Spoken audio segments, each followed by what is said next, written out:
And we're live. Good, good, good.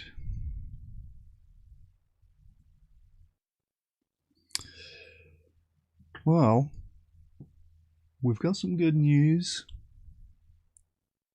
Some good news across the board, really. And not least of which, Vegconomist seems to be back.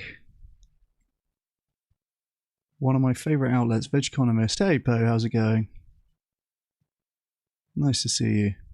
Hey, Bretta, how's it going? Good to see you, good to see you. Yeah, it was Vegconomist, wasn't it, that went down? Oh dear. my camera's just stopped.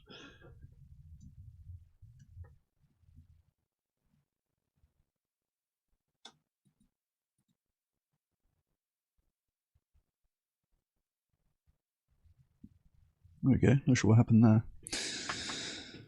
Nice. Well, yeah, Vegconomist seemed to go down about a month ago, and we had no content coming out there, which was a shame. We like Vegconomist.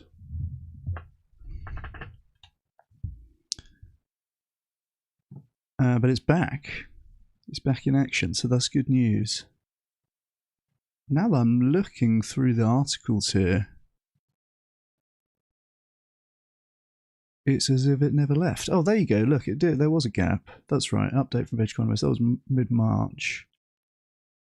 But it seems like it's been up again since mid-April. So that's good. There's a lot of good news on here as well. Some of this has definitely passed me by.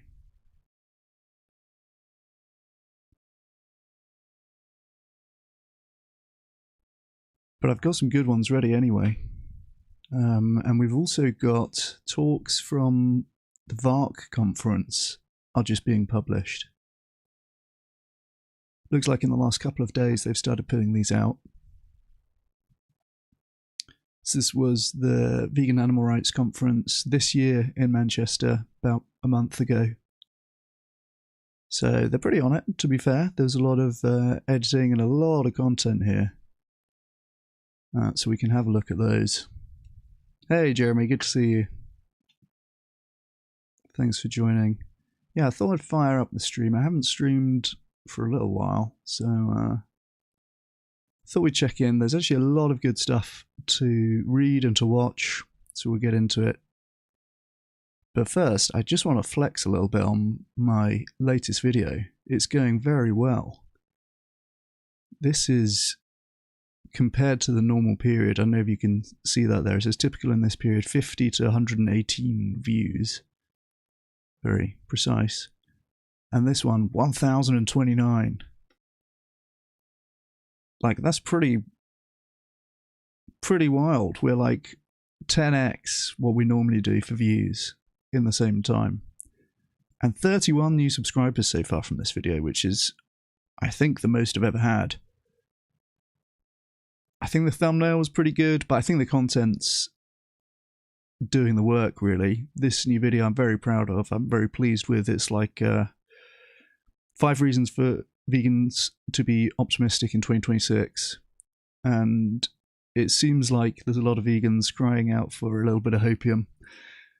So glad to provide it. And honestly, you know, as I was putting it together, I'm thinking,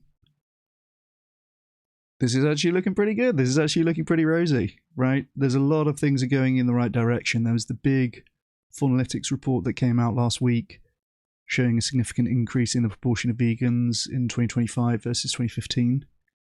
And, you know, a bit of an up and down, but fairly steady trend in that direction from everything that we can see from the survey data. Yeah, it's cool, Hopo. I mean, it's I really think that people are responding positively to just a bit of positivity and a bit of good news, because God knows there's no shortage of bad news for us to, you know, get brought down by sometimes. So I'm really pleased to see it, and hopefully it's going to help to to grow the channel and just to, put things in perspective. I think things are going in the right direction. We're still very early in the process, but it's kind of like validating for what the movement has been doing so far. Whatever we've been doing in the last 10 years, there has been an increase in veganism. So you often hear people saying, we've been doing X and it doesn't work, we've been doing Y and it doesn't work. I don't think, usually that's kind of just based on vibes, right? People are like, there seems to be a lot of people eating meat, and there are. But I think it's premature to say that it doesn't work, period. And I think, some of the stuff in this video is good evidence that things are going in the right direction. So I'm very pleased to see that. We'll watch some of these VARC talks in a little bit. I'll go until 5 o'clock today, so we got a few hours. There's a few Sandcastles blogs which I'm pretty tempted to get into as well as some good stuff on Veg Economist. Let's have a look at Veg Economist actually first of all. I want to take a look at this. I think these are pretty much all good news. There's a new plant-based thing in Whole Foods. 2 RCTs confirming a vegan diet has cuts diet-related emissions by over half. Bipartisan bill to use tax credits to build US plant-based material sector. Is this food?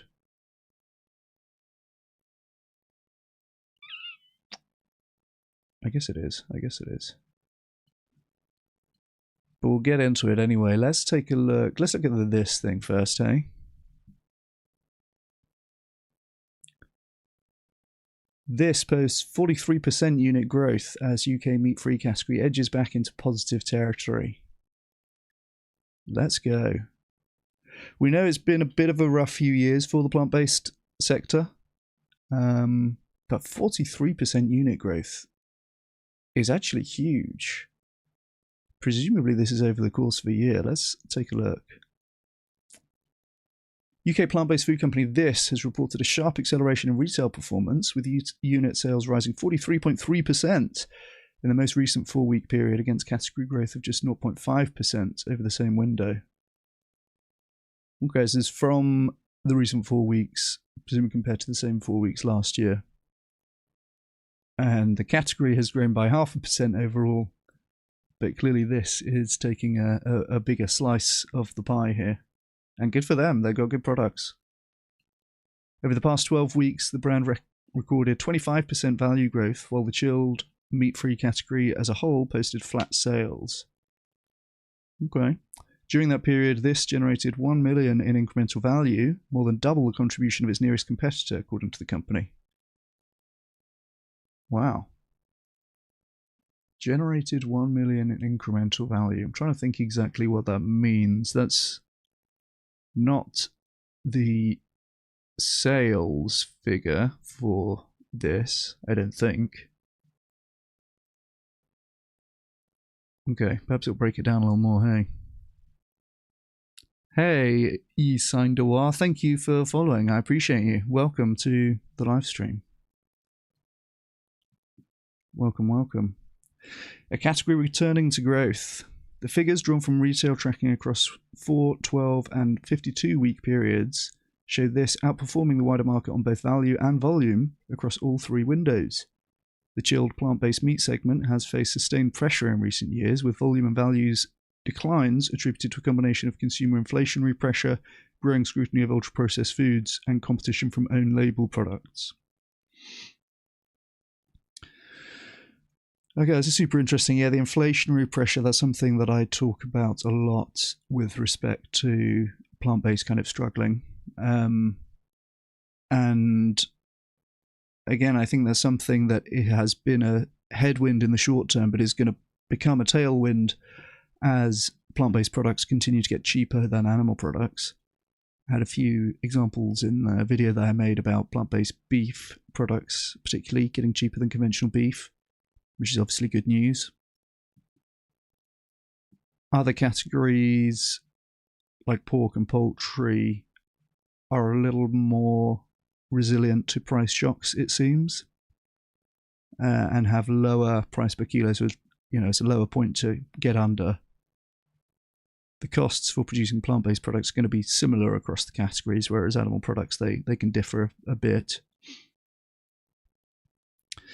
And ultra-processed foods we know about. I think this has been a big psyop, basically, by the meat industry, to put this label of ultra-processed foods on meat alternatives, whilst at the same time, their talking points always include more protein, more whole foods, right? Stay away from processed foods. If you kind of put all of these things together as a naive consumer of this kind of general health information, it's going to lead to eating more meat, right? Which is exactly their purpose in saying this. So I think that's why they've been demonizing the ultra-processed food so much, because obviously this is competition for them. And, bears saying again, although regular viewers will have heard me say this 1,000 times, plant-based meat is healthier than meat. So even if it's in this category called ultra-processed foods, that doesn't mean that it's equivalently healthy to your sweets and your fizzy drinks and everything else. So that's been obviously a big sleight of hand from the meat industry. Competition from own label products. This is an interesting one.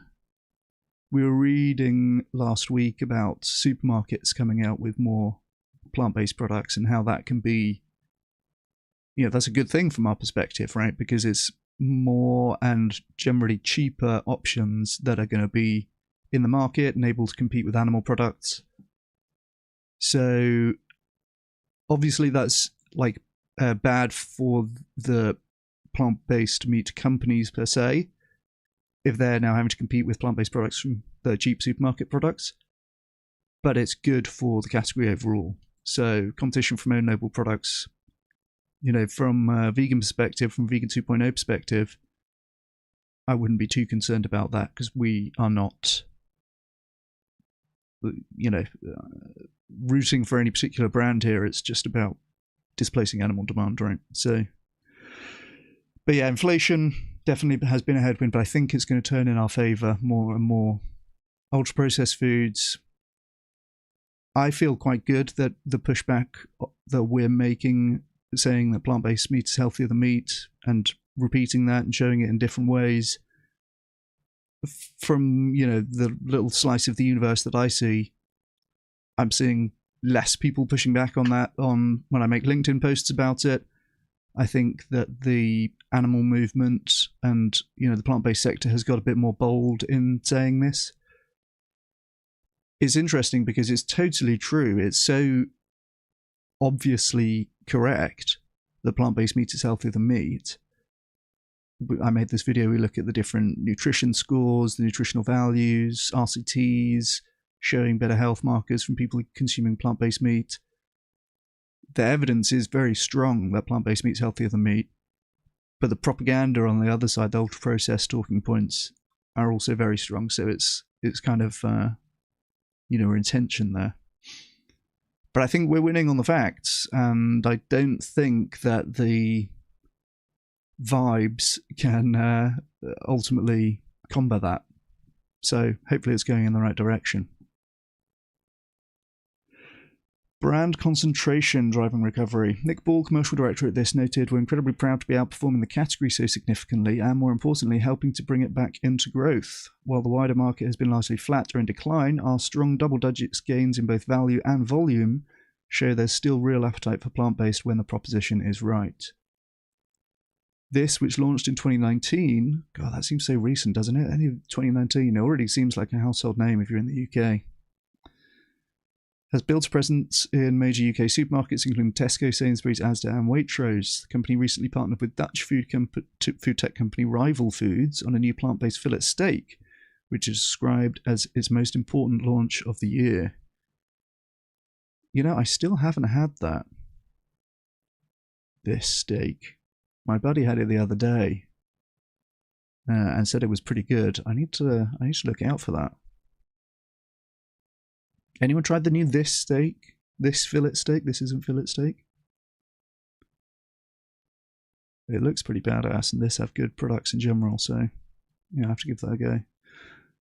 All continued, with the category now returning to both value and volume growth in the latest 4 weeks. It's encouraging to see momentum building again, and this delivering 1 million in growth in the last 12 weeks, more than double our nearest competitor, shows we're playing a leading role in that recovery. Oh yeah, good for them. Okay, so earlier I said that must be a year-on-year growth, but actually it looks like it's kind of month-on-month. Retail tracking across 4, 12, and 52-week periods. Unit sales rising 43% in the most recent 4-week period. So is that against the previous 4 weeks? If so, that's wild. 43% up, like month on month, basically. That's crazy if true. Fair play to them. Well, that was a nice brief one, wasn't it? But this in 43% unit growth, and the overall meat-free category edging back into growth as well. So did they mention the growth of for the 52 weeks?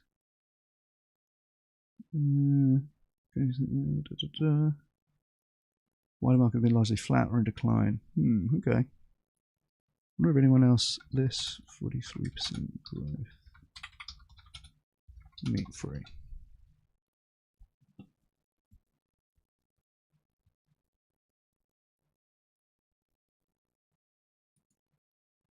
Looks like we just have a Facebook post which is reposting the Veg Economist thing.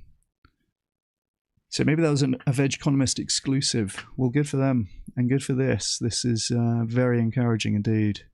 If that is growth compared to the previous 4-week period, that is mental.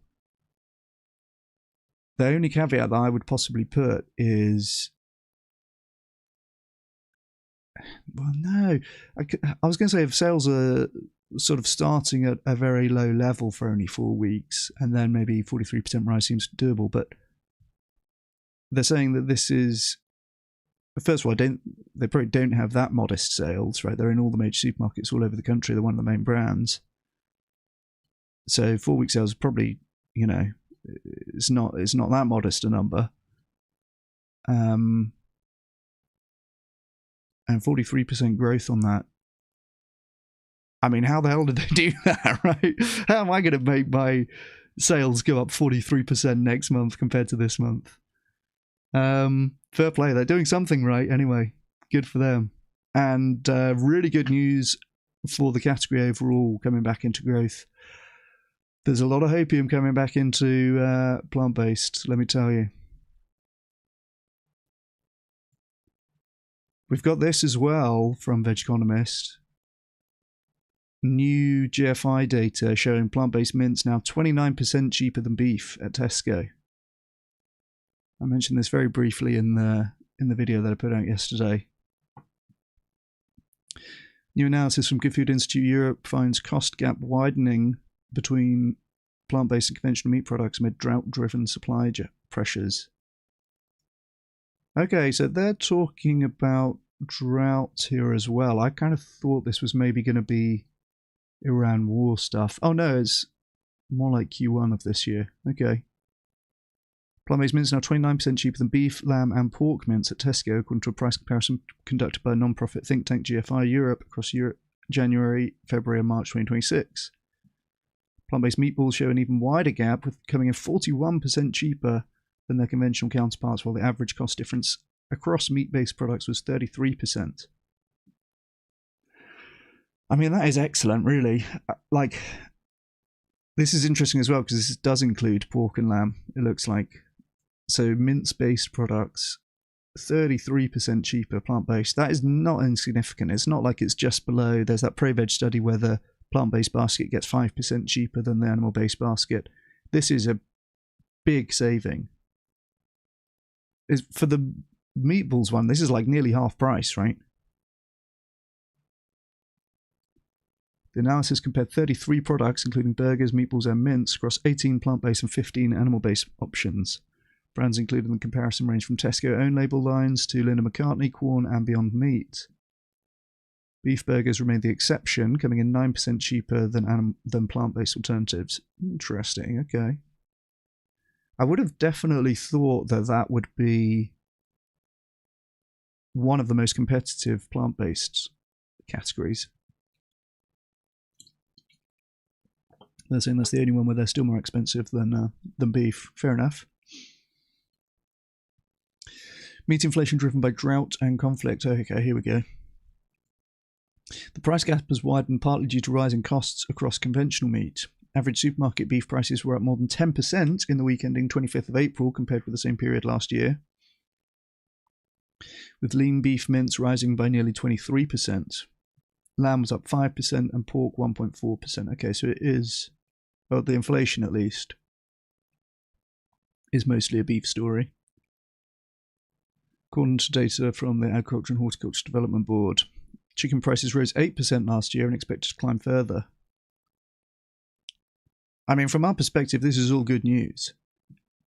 This price rises in conventional meat obviously make it more competitive and more appealing to go with plant-based meat instead. And, you know, I can't stress enough how much this has not been the case so far. Mostly for plant-based meat, you know, it's healthier and obviously you avoid killing animals. It's much better for the environment as well. But the fairly big asterisk for most of the time that it's been available is it costs like sometimes 2 or 3 times as much. And now it's just getting towards parity and then blasting right past parity to being even cheaper in a lot of categories. The increases reflect elevated input costs across the livestock sector. Animal feed costs have risen following poor grass growth caused by last year's drought. Interesting. Pushing farmers toward more expensive cereal-based feed. Disruptions to fertilizer and fuel supply linked to conflict in the Middle East have compounded the pressure. Linus Pardo, Senior UK Programme Manager at GFI Europe, said the Middle East crisis is beginning to stretch household budgets, with people searching for ways to keep the cost of food shopping down. Higher feed costs, caused partly because last year's drought reduced grass growth, have exacerbated rising meat prices, and the ongoing disruption to fertilizer and fuel supplies will likely push prices higher still. As supply chains become increasingly volatile, the government should put plant-based options at the heart of its new food strategy and invest in opportunities to help farmers diversify their incomes by growing the crops used to make these foods. Yes, very sensible recommendations here, and a good time as well to plug the Vegan Society Lobby Day on the 3rd of June. If you don't know about this already, then get to know. You can come along on the 3rd of June to this event in Westminster, where we're going to lobby our MPs to put plant-based foods at the heart of the new food strategy. This is the strategy or the plan that we'll be pushing on the day. And these lobby days are a lot of fun. I think it was the Animal Movement's first lobby day that Charlotte from Bryant Research helped organise for UK Voters for Animals back in October. And honestly, it was a really fun day because they get a venue near Westminster. They have like what would I call it? A meeting venue booked out. They did talks, but a bunch of vegans from over the country gathering together. You know, you're right on the doorstep of Parliament, and then if you've got a meeting with your MP, it's at a certain time, and you can, you know, you're getting sort of psyched up for it. Then someone from the team, when I went, someone from UK Voters for Animals walked us over there and got, you know, helped us check in and all the rest of it. So it's really, you know, they hold your hand a decent amount, which is good. And that was asking for a ban on cages in the UK, which was subsequently included in the animal welfare strategy. So I really think that this kind of stuff works. There are 650 MPs in the UK. 650 different constituencies, each with their own MP. And your own MP, who is, you know, the MP for your constituency where you live, they really do answer your emails and reply to you and care about what you have to say and take meetings with you and so on. Like, I was a little bit surprised, honestly, how responsive they were. Hey, Describe, thanks for joining. Yeah, I was a little bit surprised how responsive they were, but my MP's vegan, as I've said before on the channel. She's very based. And yeah, met with her. She's very supportive. She knows what's going on, knows the score, you know. Super quickly, would you recommend I register and organise the meeting with my MP now, or do I have a couple weeks window? I would do it as soon as, Poe, because this is like 4 weeks away now. And yeah,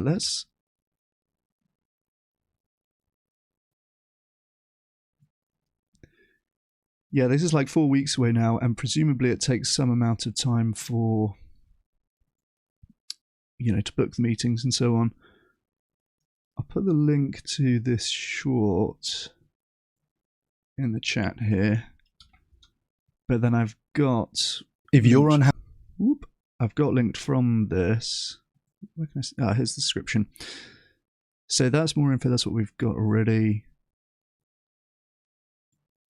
Sign up form. And I've got an email template and an email your MP. Oh, okay. I guess I can't do that. I'll just put the email template then. So this is the email template.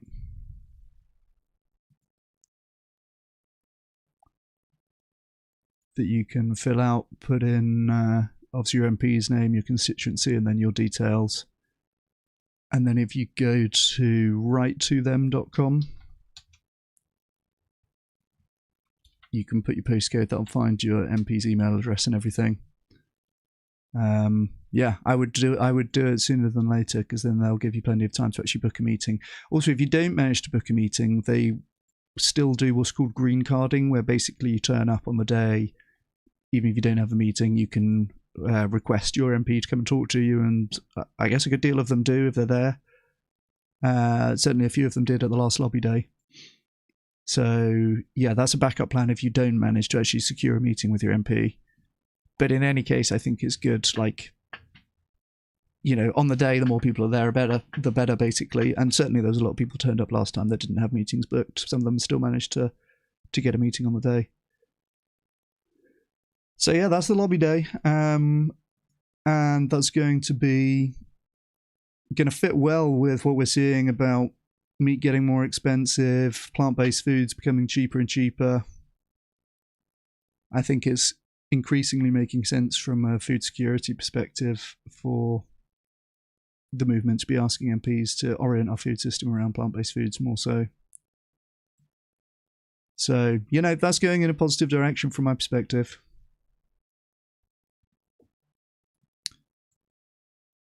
Let's see, what else we got here?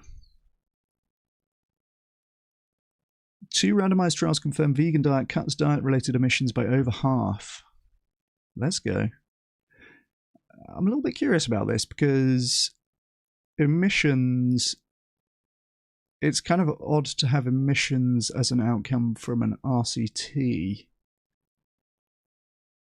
Perhaps they're, like, randomly allocating people to be vegan or not, and then having them keep a food diary and making emissions calculations based on that. I'm not sure exactly. Let's see. 2 randomized clinical trials published this week reach a consistent conclusion. A low-fat vegan diet reduces diet-related greenhouse gas emissions by more than half, while delivering improvements in metabolic health that outpace both the portion-controlled omnivore diet and the Mediterranean diet. Alright, okay, nice. So they have health outcomes as well by the looks of it, and that is more what I would expect to see from RCTs. Environmental footprint low fat. Nice, okay. Secondary analysis of randomized clinical trial, okay. And that secondary analysis as well. So it looks like it's from an existing study, an existing RCT. But okay, let's read the article. The studies, both led by Hanna Kaliova, MD, PhD, Director of Clinical Research at the Physicians Committee for Responsible Medicine, are published in Current Developments in Nutrition and BMG Nutrition Prevention and Health, respectively. Clinical data, not modelling. Both studies draw on actual dietary intake data from randomised trials rather than theoretical projections, which their authors say strengthens the reliability of the findings. Yeah, okay, that makes sense. So, yeah, it's as I thought then. They've got food recorded from people assigned to eating the diet. And I suppose the alternative is like a modelled diet, which I've been doing a little bit of recently, where you say, you know, this is the number of calories or other macros to meet, and then how could these be met with different types of diet, but they're not necessarily reflective of what people are actually eating, basically. The first trial, conducted over 12 weeks in 58 adults with type 1 diabetes, found that participants following a low-fat vegan diet reduced diet-related greenhouse gas emissions by 55% and cumulative energy demand by 44%. The control group, following a portion-controlled diet that included animal products, saw no comparable change. The second, a 16-week randomized crossover trial in 62 overweight adults, directly compared a low-fat vegan diet with a Mediterranean diet. The vegan diet reduced food-related emissions by 57% and energy demand by 55%. The Mediterranean diet reduced emissions by 20% and produced no significant change in total energy demand. Nice. Wow, it's remarkable how close they are, hey? Greenhouse gas emissions cut 55% for the vegan diet here and 57% for the vegan diet here. And again, these are for actual diets observed in a randomized control trial, not like modelled hypothetical diets. This is not a theoretical model or projection. This is real-world clinical trial data showing that changing what we eat can rapidly and meaningfully reduce environmental impact while simultaneously improving metabolic health, said Dr. Kellyova. Nice. This is what nutritionists and dietitians look like, by the way. You've got your tape measure, your bowl of fruit,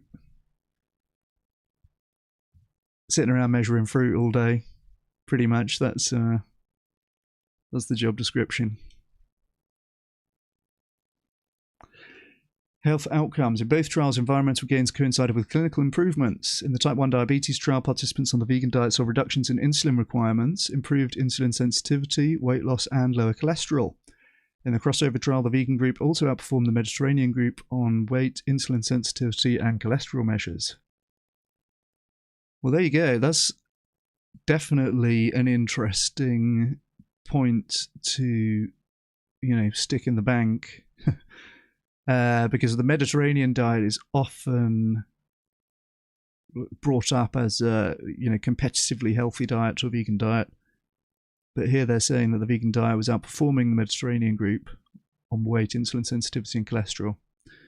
Fair enough. Good news, good news. In both cases, the environmental reductions were attributed primarily to the removal of meat and dairy, described as the most resource-intensive components of both diets. Yeah, well, that's no surprises. Dr. Kellyova continued, what's striking is how consistent the signal is. When you remove animal products, you're shifting the entire metabolic and environmental burden of the diet. Very true. That's a nice picture, hey?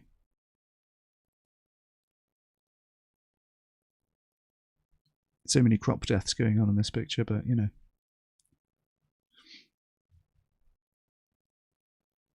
Just check my MP's views on animal welfare. AI says he's an advocate for high animal welfare standards and he frequently challenges the government on backtracking from animal protection. Hell yeah, okay, that sounds good, Poe.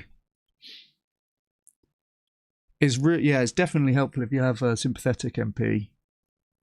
Because as well, it's interesting with like institutional actors because they may personally want to do something about any given issue, but they kind of need to show that there is some demand for it as well. So I think it's much more powerful for MPs to say, like, my constituents are asking me for this. My constituents want to have a meeting and they emailed me and so on. Like,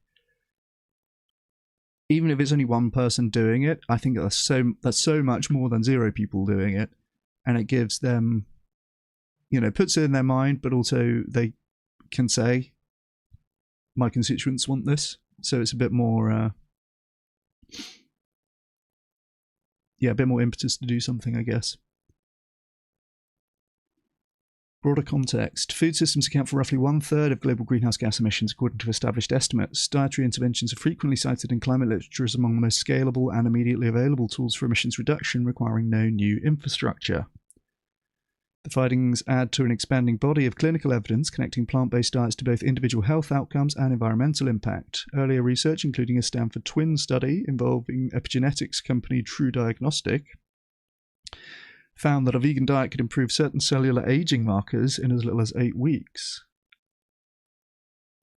We know about the Stanford twin study. I don't know if I've heard the aging markers, though.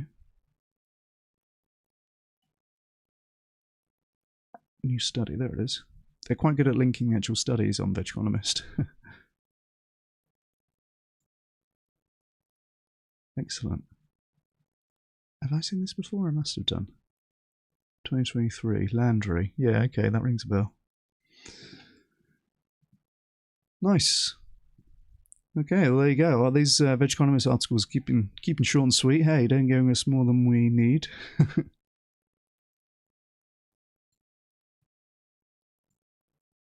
Well, good. Okay, nice. So the modelling, the greenhouse gas modelling is still modelling. The diets are not modelled. They are from presumably food diaries.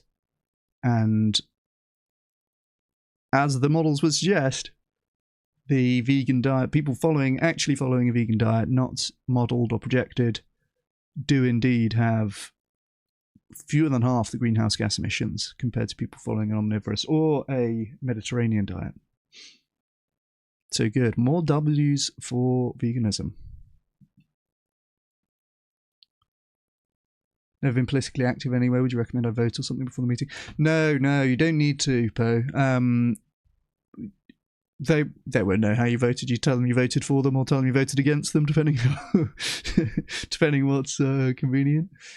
But yeah, no, they're not going to know. But I will say, for me, like meeting with my MP definitely made me more inclined to be more politically active. I vote, but don't do much beyond that. I did do some sort of canvassing like 10 years ago, but now I'm like, I would go knock on doors for my current MP because she's very good on animal issues, basically. Hi, Chris, does Brian Research have open positions? In terms of hiring people, no, we don't currently. We do have, I don't think this is what you're asking about, we do have positions on issues that we list on the website. But we're not doing any hiring at the moment, I'm afraid.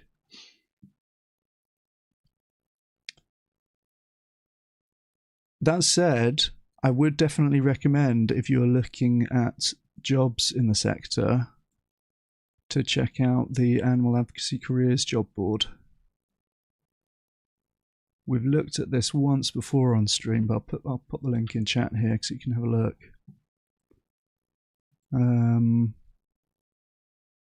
And yeah, you can filter this any way you like. 142 roles on there at the moment. There's normally a good number in the UK. 9 roles in the UK currently. Campaigns administrator, campaigner, senior campaigner, global communications manager. There's all kind of levels of seniority as well. Look at that, head of communications for Veganuary. It could be the new Tony Vanelli.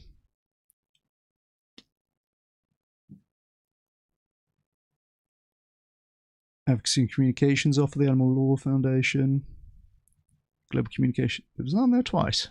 Yeah, that is on there twice. For Compassion and World Farming, never mind. Head of Legal for the Animal Welfare Investigations Project. Undercover Investigator, Animal Equality. And Solicitor at Advocates for Animals. So these are all open positions. I would check that out on the old job board there. There's a bunch of them in the US, 39 in the US. I won't go through all of those, but you know, some good opportunities there. So definitely check that out. That's the Animal Advocacy Careers Board. And you know, if you don't work in the movement currently, worth having a look. There's some good opportunities on here for people at any stage to come and join the movement. It'd be very cool if you said, I found this job on a YouTube stream.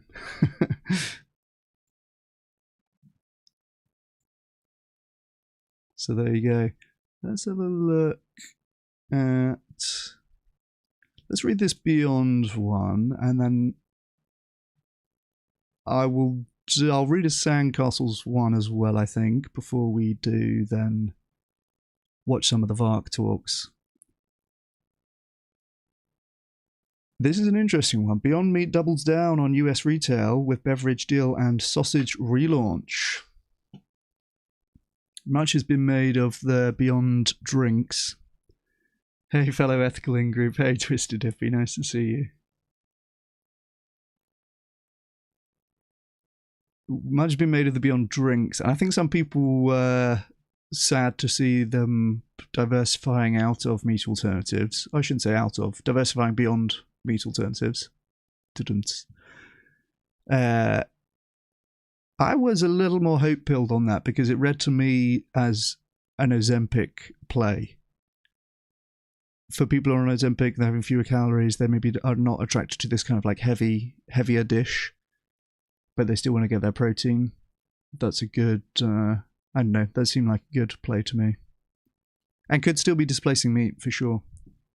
Hey, Miss Teaspoon, thanks for joining. True, smash the like button, everyone.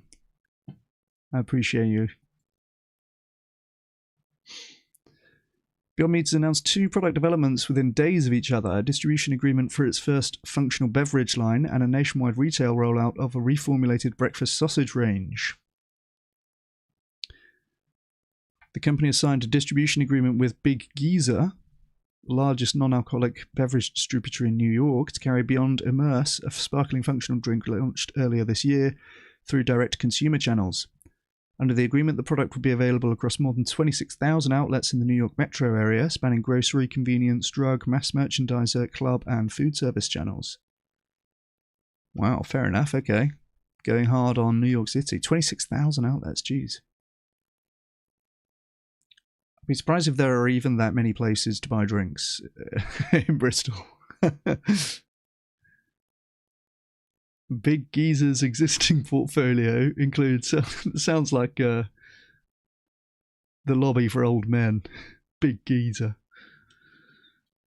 Big Geezer's existing portfolio includes Celsius, Poppy, C4, and Essentia Water. The distributor covers all 5 New York City boroughs, as well as Westchester, Putnam, Nassau, and Suffolk counties.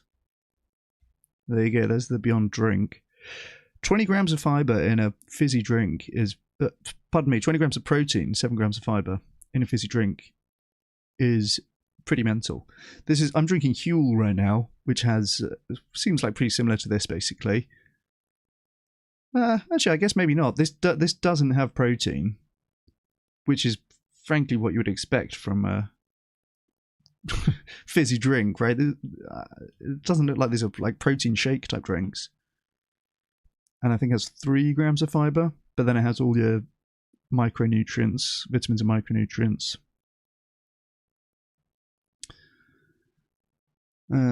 So that's pretty good.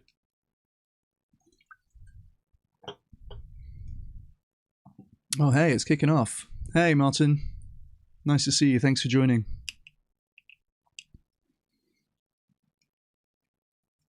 Hey, Savvy Coops. Nice to see you. Spooky geezer.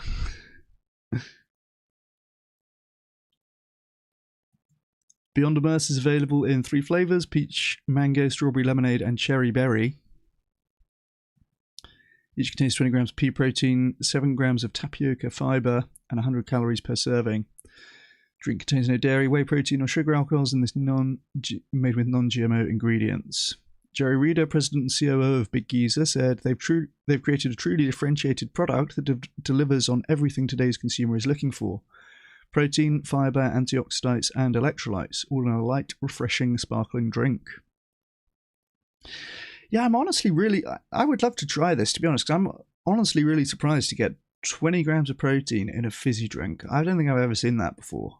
Normally, when you want protein shakes, they're like a milkshake, right? They're like thick. They're like almost solid. I assumed that was kind of a prerequisite for getting, protein in a drink format. But apparently not. We also value that Beyond Immerse is made with non-GMO ingredients and contains no whey protein, setting it apart from other options currently on the market. Ethan Brown, founder and CEO of Beyond Meat, said, "We designed our beverage platform to immerse the body in the extraordinary nutrition of plants. And with Big Geezer's scale and execution, we look forward to helping consumers in one of the country's most important markets refresh, refuel, and go beyond this summer." Well, there you go. There's a bit Beyond Meat sausage in this dish. That looks pretty good, actually.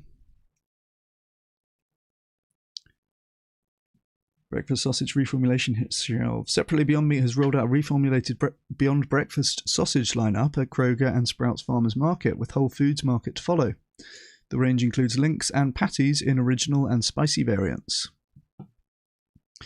The products have been reformulated with avocado oil and carry two third-party certifications. Not two third-party certifications.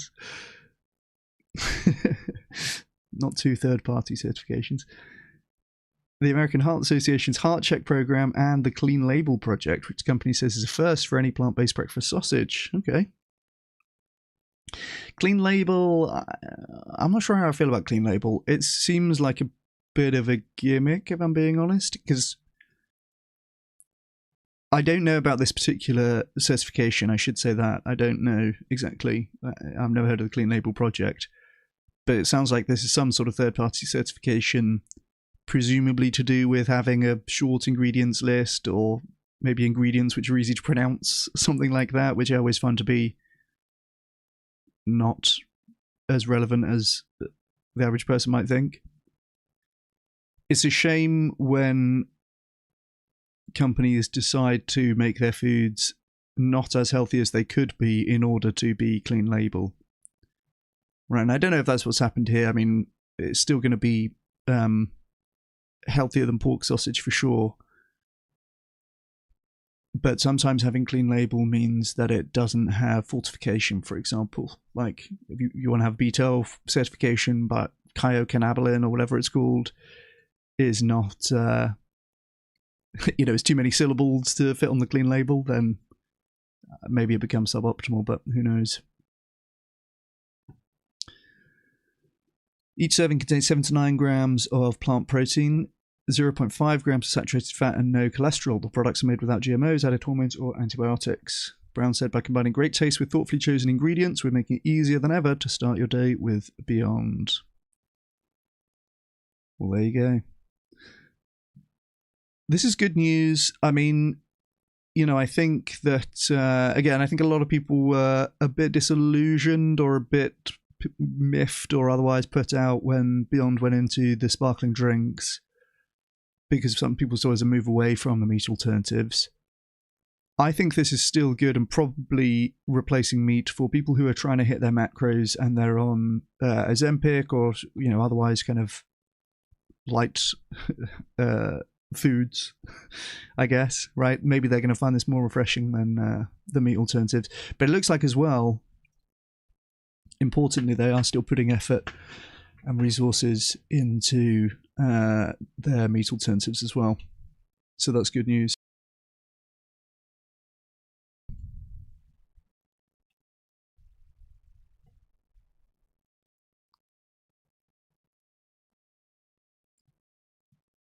Oh, you didn't have Beyond in Korea? Sorry to hear that, Jeremy. That sucks.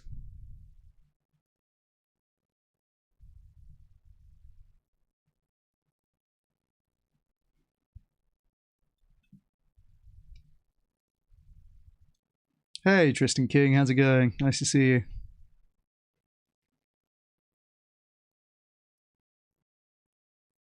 Surprised jackfruit isn't used more for plant-based meat. Yeah, I mean, jackfruit I'm like so-so, because it can be good for texture for you used to get a lot of pulled pork style jackfruit dishes. And it can be quite good for texture for that kind of thing, but it doesn't have that much protein. It's a fruit at the end of the day, right? So if you do a protein comparison versus pulled pork, for example, it's going to be much less. So, I'm very keen on the soy-based, the pea-based.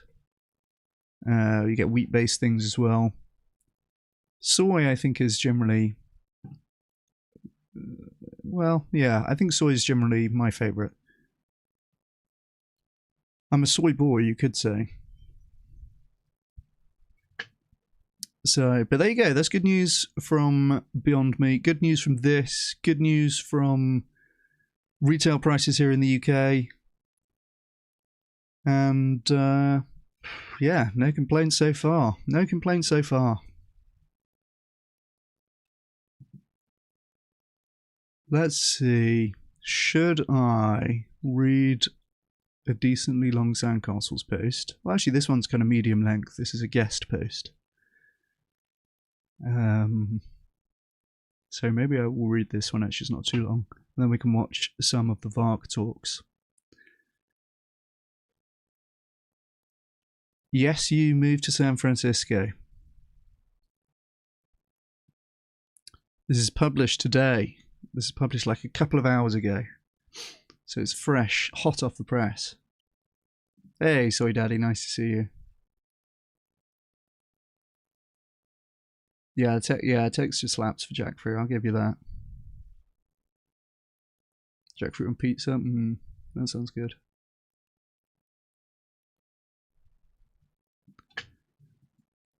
A guest post for the 95% of animal advocates who think this isn't about them. Well, that is definitely me. My chances of moving to San Francisco are pretty low. But I'm interested to hear the case. Intro from Aiden. Stop. Don't leave yet. I know what you're thinking. This post isn't for me.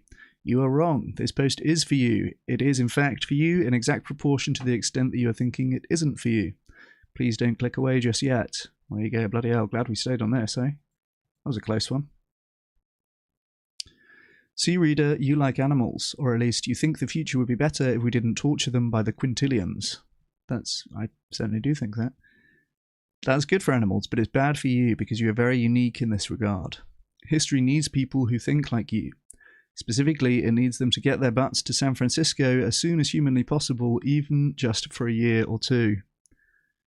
The course of the future is being determined by a shockingly small number of autistic nerds in this 800,000 person city by the bay.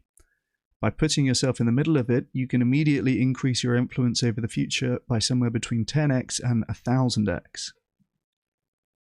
Today I'm sharing an award-winning essay on this topic by my friend Itzy Weinstock.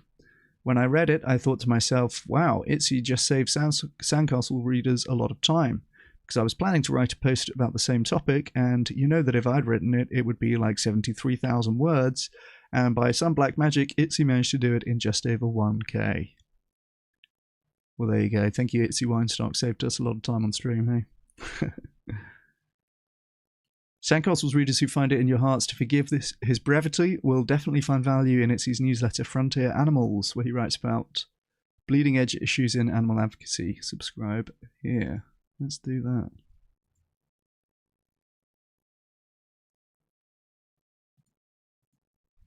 Phew.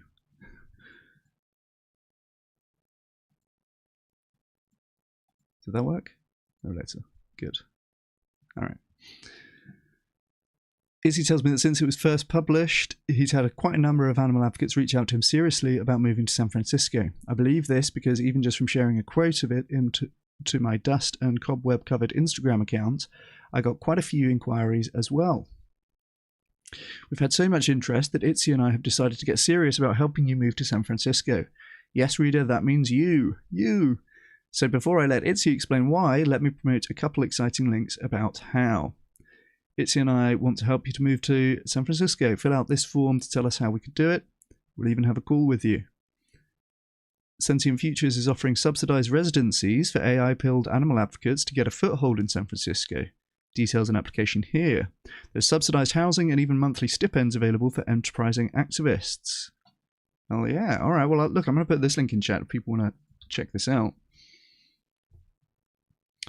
If you really truly can't move to San Francisco even for a year or two, there is something you can do from afar to steer AI positively for animals. But you have to read to the end to see what it is, because I don't really believe you yet. Why are Itzy and I so passionate about getting animal activists to move to San Francisco that we're sending out an invitation to 6,432 of them to book one-to-one calls with us? 2 words, reader, and it's 2 words you're getting very tired of hearing, but the fact that you're getting tired of hearing them is itself evidence of how important they are. The artificial intelligence revolution is here. It's about to hit the world with the disruptive power of the agricultural and industrial revolutions rolled into one and played at 10x speed. The earthquake has already started. The tsunami just hasn't reached us yet. It will. Not in decades, but in years, and maybe in months. Whenever it hits, it will sweep away everything we take for granted. The only question that matters after that, including for animal welfare, is what will be left in its wake. You might be skeptical. If so, my first post on the topic will be well worth your time. But say Itzy and I are right, and the tsunami is coming soon. What does that mean for animal activists? Well, there you go. There's San Francisco taking off. Don't get left behind. If you work in the animal movement, you need to move to San Francisco. All right. I like how in this guest post, Aiden's managed to do like an intro almost as long as the post, by the way. My scroller's like halfway down by the time we get to the... There you go. It's verbose, man. We like him. You need to move to San Francisco. Whether you're currently working in the movement or are thinking about getting into the movement, you need to be here. If you run a large organization, then it's even more important. I don't think there's good reason not to pick up your life and move here unless you literally cannot. This is the most important moment in history if we're going to stop putting hundreds of billions of animals through factory farms, the closest approximation to hell. Power is concentrating. You don't need to have crazy predictions about AI to see that. San Francisco is quickly becoming the capital of the world. This is a small city of 800,000 people where billions of dollars are flowing every day. There is a narrow period here where we can influence the people and culture of this city and get them to care, but we are missing the boat. The companies here are gobbling up more and more industries, and this would be true even if AI didn't keep getting better. But AI systems are getting better, and things are about to get monumentally more crazy and unequal. My dog is thinking about going nuts. Don't know if you can hear him gently growling, but that often precedes a large bark. Sorry, he's alert, he's on duty. Pancakes? Pancakes?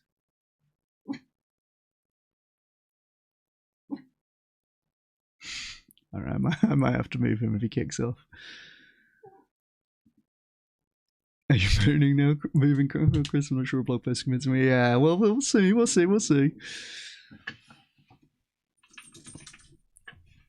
Whether you like it or not, the people in this city are the people who decide how that future goes, what gets cared about, and where resources get spent. If they want to, they will end factory farming. We are a paltry, small movement with about 2,000 people and only about 300 million a year across the whole world. This is going to be full-time employees at animal organizations, I would think. The 2,000 people. Certainly there's more in the wider movement than that, but okay, point made. The professional, the non-civilians, as our friend Roger Yates would say. We need to grow much larger. Unfortunately for us, this city has thrown away many billions at things... has thrown many billions at things before, and they'll do it again if we can convince them that what we're doing is cool, valuable, and effective, and because we are their friends and they like us. You know, I mean, that's very human and true. Because of the effect of EA on the city, animal welfare is already in the water. But it's not enough, and that's why you need to get here and push it further.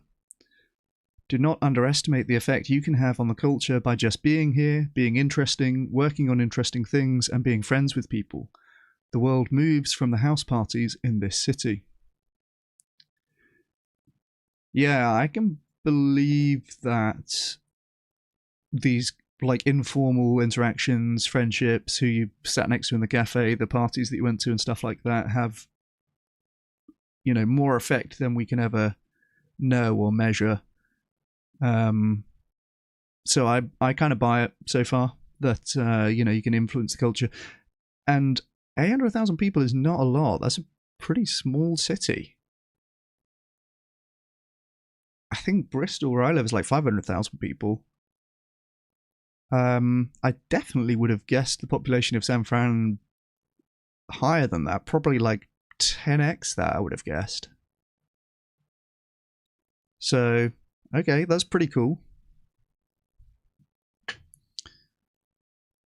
We're critically underinvested in San Francisco.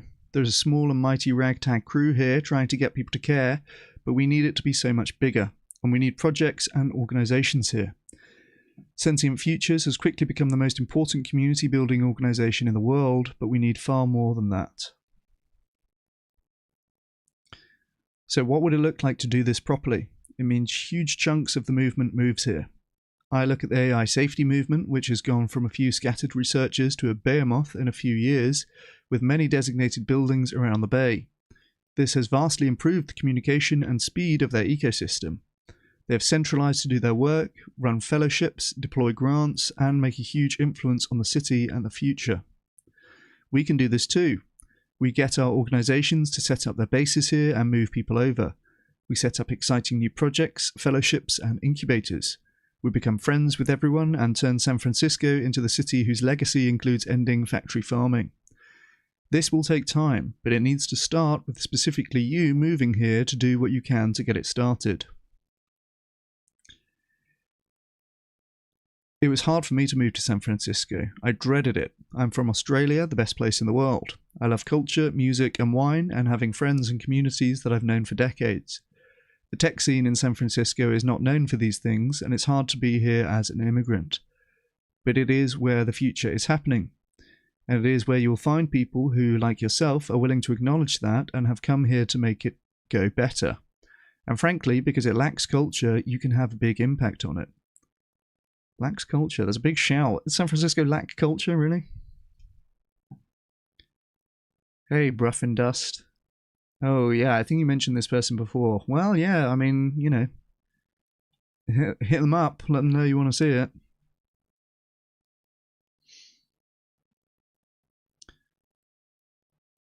I don't have a specific job for you. You'll need some grit to figure out what the plan is, but there is so much to do, and as long as you're motivated, we can make it work. Helping you get cheap accommodation, introducing you to people, starting you on project ideas, and even training you into an AI safety researcher so you can make a dent on how AI gets developed in a way that's better for animals. You've probably committed your life or made a lot of sacrifices already to be in the animal movement. You've done it before, and I'm asking you to do it again. Moving to San Francisco is probably the best thing for animal welfare, the movement you will ever do. Scott Alexander, one of San Francisco's most important writers and intellectuals, wrote to criticize the boring, wealth-hoarding ambitions of many in San Francisco who want to escape the permanent underclass. In such a situation, greatness is pathetically easy. A random woman gave Jesus a washcloth to wipe his face on the way to his crucifixion. She is now known as St. Veronica, patroness of laundry workers, and 1 out of every 2,500 girls in America is named in her honor. She has an annual feast day, approximately 1 million beautiful Renaissance paintings, a chapel in Jerusalem, and lesser churches all around the world, including one here in San Francisco. The richest olive merchant in Jerusalem that year is long forgotten, but she endures. Well, that's, yeah, I like that. I hope this resonates with you. We all aim to be Veronica. We do the right thing just because it's right, and hope our deeds pass through the ages. But I also hope you see the tremendous importance of being in the right place. She was, very importantly, in Jerusalem. Get here. P.S. I will admit I'm actually being narrow. I think there's other places you're allowed to be. San Francisco, Washington, D.C., or China. Maybe India or Brazil. End of list. If you're working in those other places, it might be okay to stay there. I'm not seeing Bristol on this list, unfortunately. I'm even seeing London, unfortunately. PBS from Aiden, also London. Okay, alright. Good. Well, we're close enough. We're close enough to London.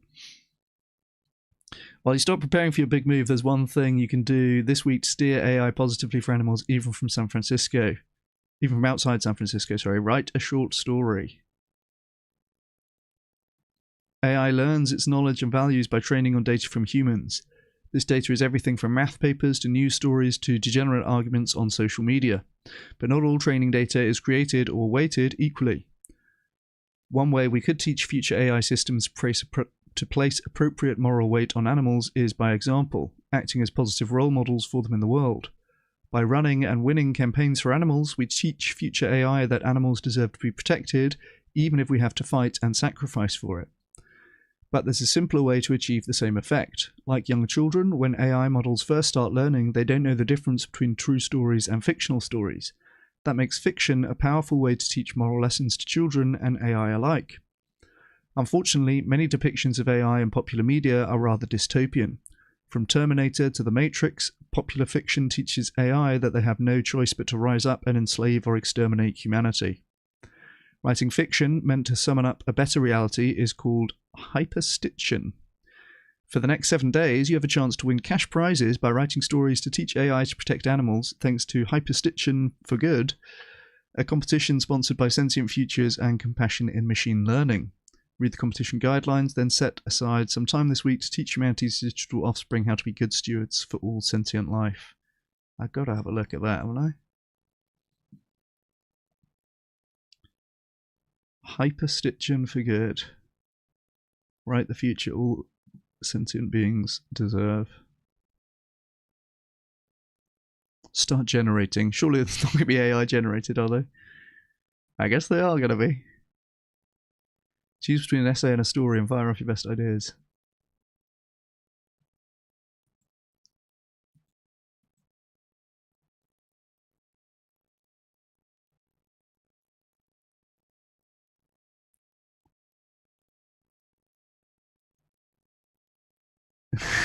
It's inviting me to AI generate an essay to submit. Oh look, there's a write tab as well, if you're a loser.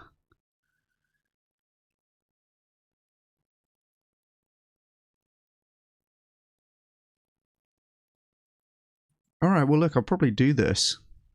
I'll certainly put the link in the chat here if other people want to do it. The idea is if we write fictional stories in which AI respects animals, or in which, you know, it's evident that we should be respecting animals and considering their interests, that AI will then pick up on that. Hopefully that works. I'll probably give this a go. And, you know, always enjoy the Sandcastles blog and this guest post from, what's the name? Someone Itsy Winestock. There you go. So there you go. I'll put that link in the chat also if people want to check that out. But let's watch some of these talks, shall we?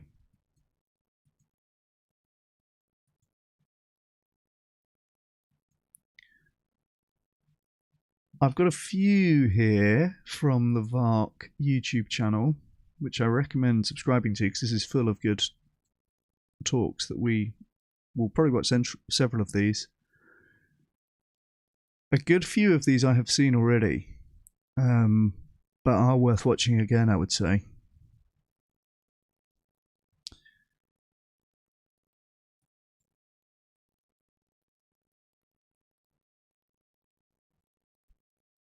I think that this is the one I'm going to watch first.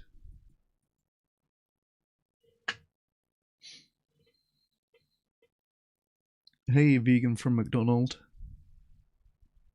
Hey, Oppenheimer. Face IQ seems very stupid, but looks Mexican carnival guy. Oh, yeah. That's the double-edged sword. That's the double-edged sword of calling yourself a looks maxer. It's like being a model. Like, you've always got to be... You can't get caught lacking, you know? Or being a comedian, I often think must be high pressure as well. It's like, if you're a bit boring, people are like, oh, you're going to be a comedian, aren't you? Being a researcher can be the same thing. Sometimes you're just a fucking idiot, right? These things happen. But yeah, being a looks maxer, especially when you're fucking 20 years old, like, obviously, we're all looks maxed at 20, aren't we? But there you go. And it's a pretty steady downward trend from then for most people, so it's not going to be... Anyway. Obviously, I get better looking every day, but, you know, not everyone can be in that category.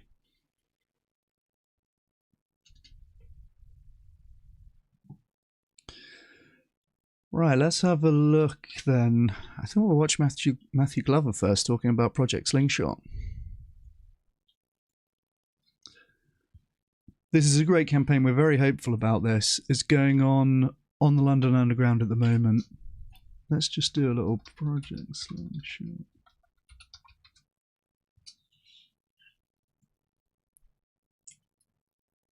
So these are some ads that you can see on the Underground at the moment. And where's the pig's gassed? Yeah, this is the big one with the pig getting gassed. This is the Animal Justice Project campaign that we saw recently as well.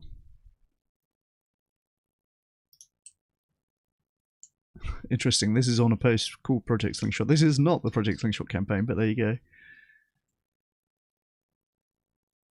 Well, alright, let's hear about it. Hey, this campaign has just started a couple of weeks ago and is going to be running for a few months here in London, putting the reality of animal farming in front of people in a place that's quite hard for them to avoid. So let's hear what the founder has to say about it from VARC last month. So this is a project that we've been working on now for about a year. We've been in stealth mode, just putting the pieces together. We launch in about 4 weeks, which we're very excited about. The information on here is confidential at the moment. By all means, take pictures, but don't share on social media until we launch on April the 20th. So, factory farming is indefensible, we believe, and we feel like there's a real opportunity to build a culture engine, a massive pressure engine that puts significant pressure on the factory farming industry, and that's what we're going to try and do. So I've got about 50 slides, which I'll try and talk through really, really quickly to give you a bit of an overview. And obviously, we're keen to chat with you afterwards to get any feedback and hopefully your support when we launch. So the other side, the meat industry's done a really good job in the last few years of creating doubt and seeding misinformation around veganism, around animal rights, around ultra-processed foods. And it feels sometimes like, we're losing the battle. And we feel that, strongly through our project and more generally, we need to fight back, and we need to fight back in a much stronger way. Now, most people already are on our side. They oppose factory farming, but the contradiction is that they're still funding it, and it's very difficult for people to shop their way out of factory farming when it is, everywhere. So how do we unlock that sort of support that they have for ending factory farming, or concern they have around the practices of factory farming, and yet still eating it quite often three times a week? So this is what we're trying to do with this campaign, is to, rather than with veganism, I've been promoting veganism now for the last 15 years, so it's a bit counterintuitive to me, but people are not getting on board, unfortunately, with the vegan message as much as we'd like. There's a lot of opposition to it, but with factory Good, as much as we'd like. We do see veganism growing, but it's a more modest rate than we would like. Farming, we can meet people where they are. They sort of agree with us. So that's really at the crux of what we're trying to do with this. We commission. This is such an important point, by the way. You'll notice that I mainly talk about factory farming. And that's because almost all of the farmed animals are on factory farms. And unlike veganism, where most people by default disagree, factory farming, most people will agree with us. We're going to see here, opinions about specific farming practices. But when we frame the issue as being about factory farming, you have most people on your side. If you frame the issue as being about veganism, you have most people against you. And here's an opportunity where we can talk about where 90% of the animals are and where most of the public's on our side. And it doesn't have to stop there. It doesn't have to say, if we manage to get rid of factory farming, then that's it, call it a day. But it's just obvious to me that should be the place that we're focusing most of our attention at this stage. Mission Social Change Lab a couple of months ago, and we interviewed 2,000 people in both the Exactly, Vegan STEM. Nice to see you. Schools should push veganism. Yeah, true vegan from McDonald's. It's probably a little difficult for them to do that, but you can definitely get meat reduction messages into schools. In my experience, the people doing that need to be a little bit careful, because there's a big constraint of being allowed into schools or being invited back to schools, right? If you kind of traumatize a bunch of 8-year-olds, then you probably won't get invited back. But yeah, no, I agree with you. UK and the US, and it was really trying to get an understanding of how much opposition there is to standard factory farming practices. And in almost every single one of them, it was 70%, 80%, 90% disagreement with practices that same STEM. already exist, that are standard practice within factory farms in the UK and the US. So we just need to get this message across to people that this is what is happening to a higher level than we have as a movement previously.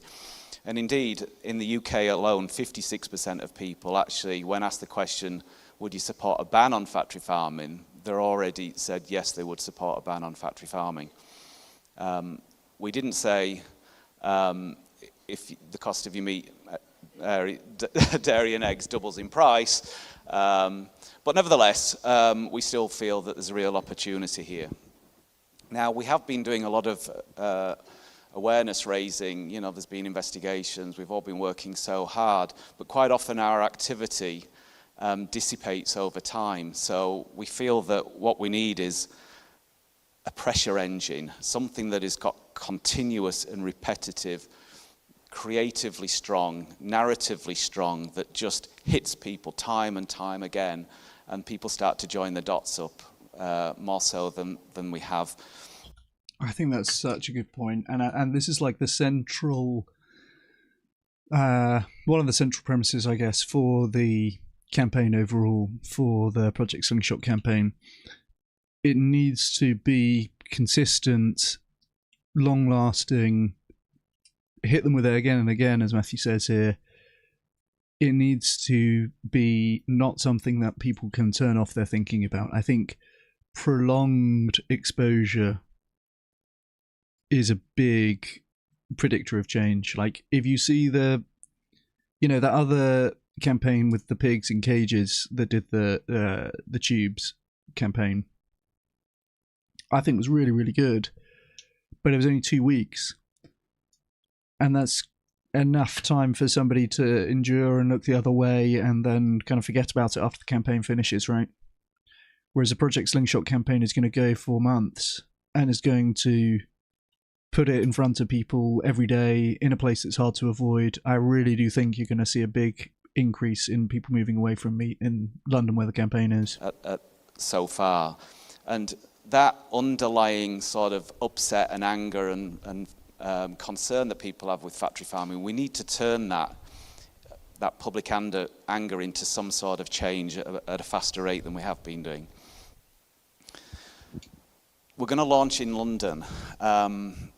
The reason that we're starting on London is because it is the second most greatest city in the world.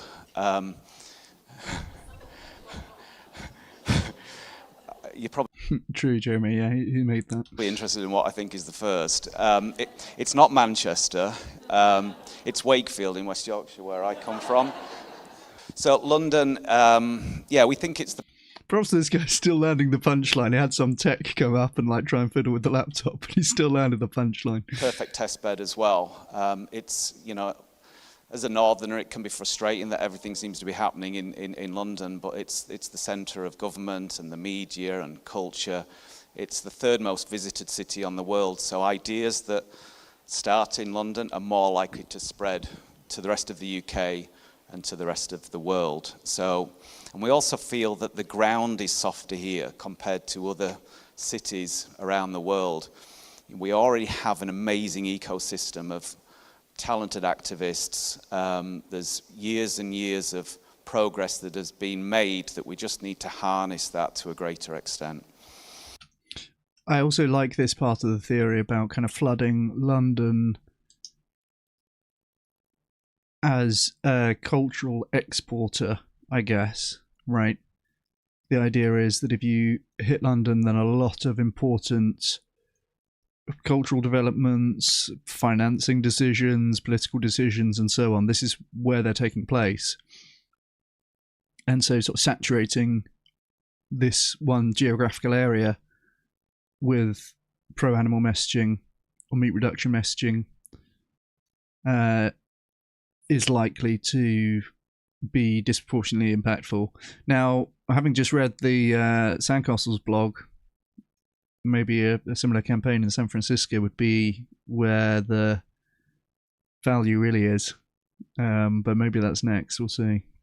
And then if we're successful in London, the idea is that this model will be replicable, and we can take it to Berlin, we can take it to Amsterdam, San Francisco, New York, Mumbai, there you go. Sao Paulo, or wherever. Pre-watched. So our North Star is always going to be end factory farming. We've bought the URL, endfactoryfarming.com. There's a question I'm going to ask you around, should we put a target on that, maybe 2040, which we can talk about towards the end, and I'm really keen to get feedback on that. It's also important what we're not going to be doing as much as what we are going to be doing. So there's not going to be any vegan identity push with Slingshot. It's not that I don't believe in that, it's what I've been doing for the last 15 years, but this organization is not going to be pushing veganism or really like telling people what to eat so much. It'll be sort of obvious, but we're not going to be making a big deal out of it. And more than anything, we're not going to be getting into culture wars or lifestyle sort of judgments at all.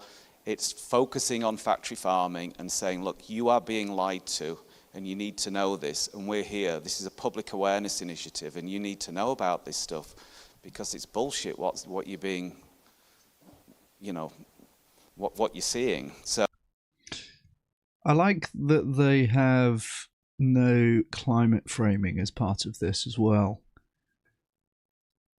I think it can be a compelling argument in some contexts to talk about climate impacts. We just read the article about 2 new RCTs showing 50% reduction in greenhouse gas emissions for vegans compared to omnivores.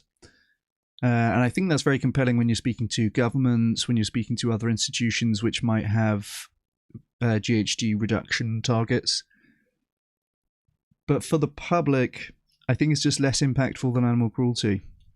And I think there's definitely situations where actually mentioning it dilutes the message and makes it less impactful rather than adding to it. You know, it's easy to think, well, basically more information is better, right? And you could have, you've got your pigs in gas chambers, and then you could say, oh, and by the way, it's also better for the environment. Or by the way, it's also healthier to not eat red meat, right? I think that kind of can take away from it in some ways. It makes it seem as though maybe you have other motivations, but it's also just like a less.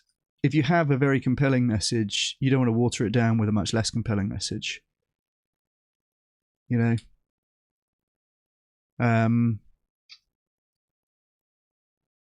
You know, I'm sure we could think of like some other reasons why it might be good to end slavery, for example. And then you're like, well, do we really need the environmental arguments in the anti-slavery campaign? Right? Maybe not. So I think they've done well to set out the parameters of what they will be talking about, what they won't be talking about, and stick to that. I think, yeah, the most important part here is there's the concentration, the repetition, the duration, right? I think that all of that's really important. The focus on London as like a cultural exporter, I think is also important. And then the message discipline and the strength of the creatives, as they say, is a big plus here also. So, and we've got this really clear message: don't buy it. Don't buy the lies. Don't buy the. Yeah, I hear that, Jeremy. I think it is. They're not saying that you should go vegan. I think that is what the conclusion that people can bring themselves to once they hear about the issues, right? That's why I think talking about factory farming is good as well, because if you convinced somebody to be against factory farming and they said, okay, look, I'm not sold on the whole, go completely vegan message, but certainly I concede that factory farming is bad, or I agree that factory farming is bad. If that person then goes and tries to interact with the world in a way that's consistent with that, like I'm not going to, I'm still going to have some animal products, but I absolutely won't buy anything from factory farms, they're going to find that's very, very difficult to do. Because there's not consistent labeling, you can't really be sure where anything's coming from. If someone really is trying to do, I only get meat from the local whatever. Most cases when I hear that, I think, okay, this person's just saying that to me, that's kind of bullshit, right? And in fact, I've heard people say that who subsequently they're not just getting their meat from a supermarket like everyone else. But I think if someone in good faith was to say, okay, I'm going to try and personally boycott factory farms, you pretty much end up being mostly vegan, which would be a good thing. The greenwashing, the humane washing, the bullshit, the half-truths. But there's a double meaning there. Don't buy it, don't buy factory farming. And we think that we want to really make this like Just Do It or Got Milk. It's a message that when people are looking at meat, dairy and eggs in the supermarkets, they've got this don't buy it sort of thought in their heads. Right, so here's our launch video. We've actually got 2 launch videos. Only one of them's ready at the minute. The other one's going to be ready in the next sort of few weeks.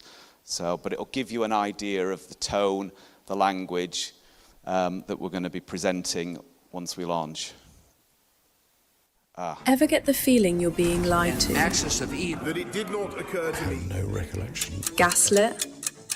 Told that everything's just fine when it very clearly isn't? Same. We all want to make good choices for ourselves and our families, so we reach for the cheerful packaging. Happy animals in green fields, high welfare, trust the tractor. But behind the buzzwords, cartoons and stamps of assurance lies this truth.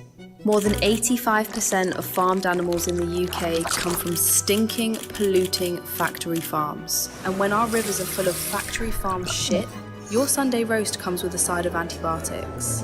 Chickens can't stand up, and pigs are being gassed to death. It's time to turn on the lights and expose Big Ag. Because this isn't a few bad apples. It's the whole fucking orchard. And they're feeding us a pack of lies. Don't buy it. It's good, isn't it?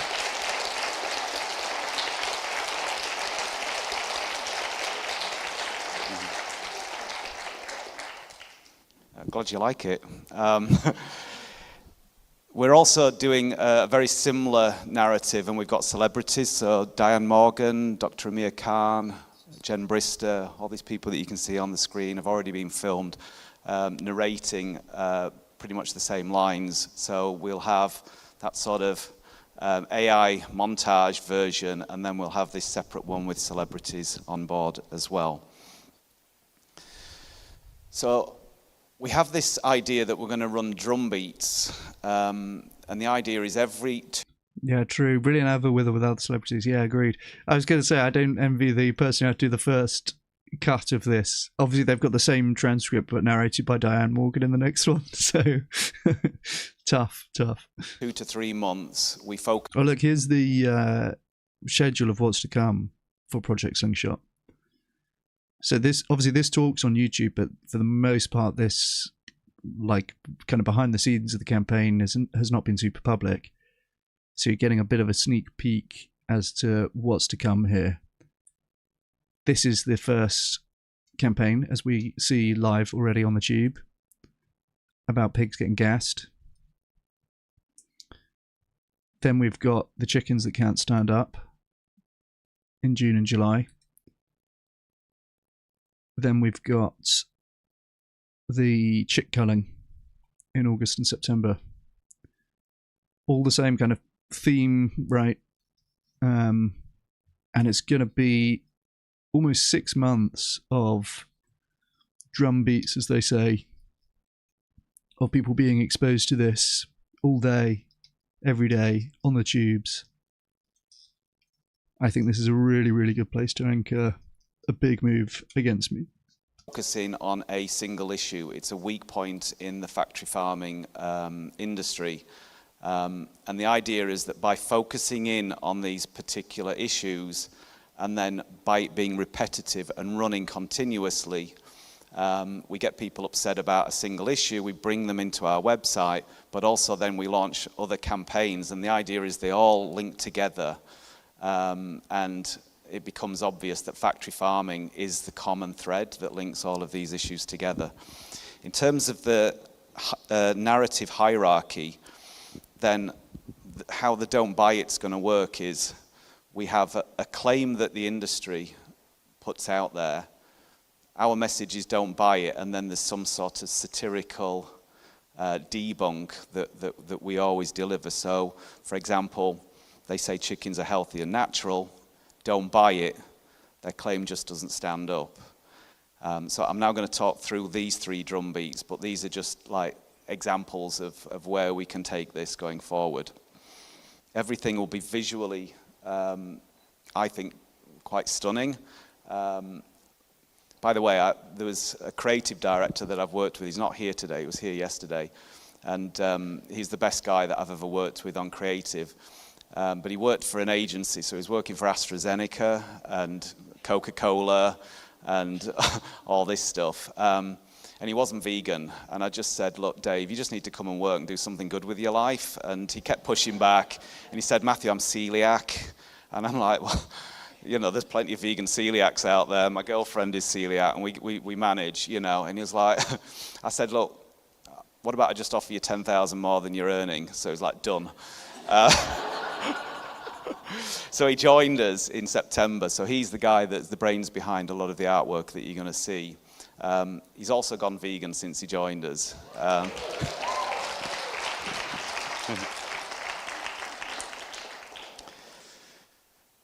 So we're going to anchor the campaign on continuous, always-on advertising on the London Underground.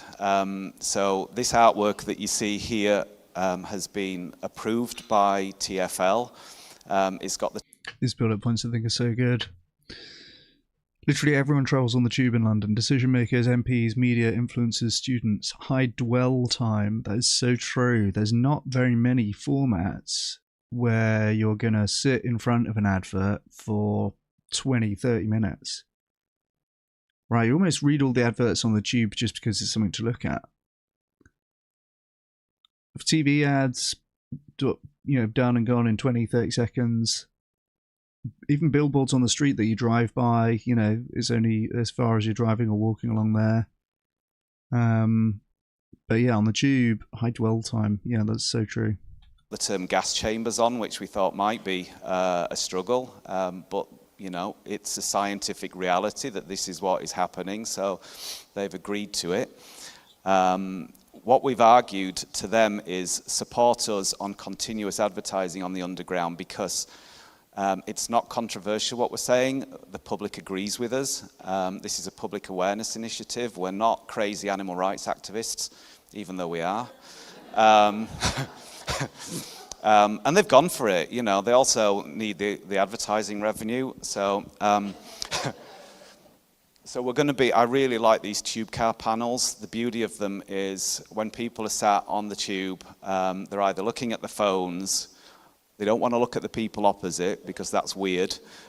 So they look up there where the tube car panels are.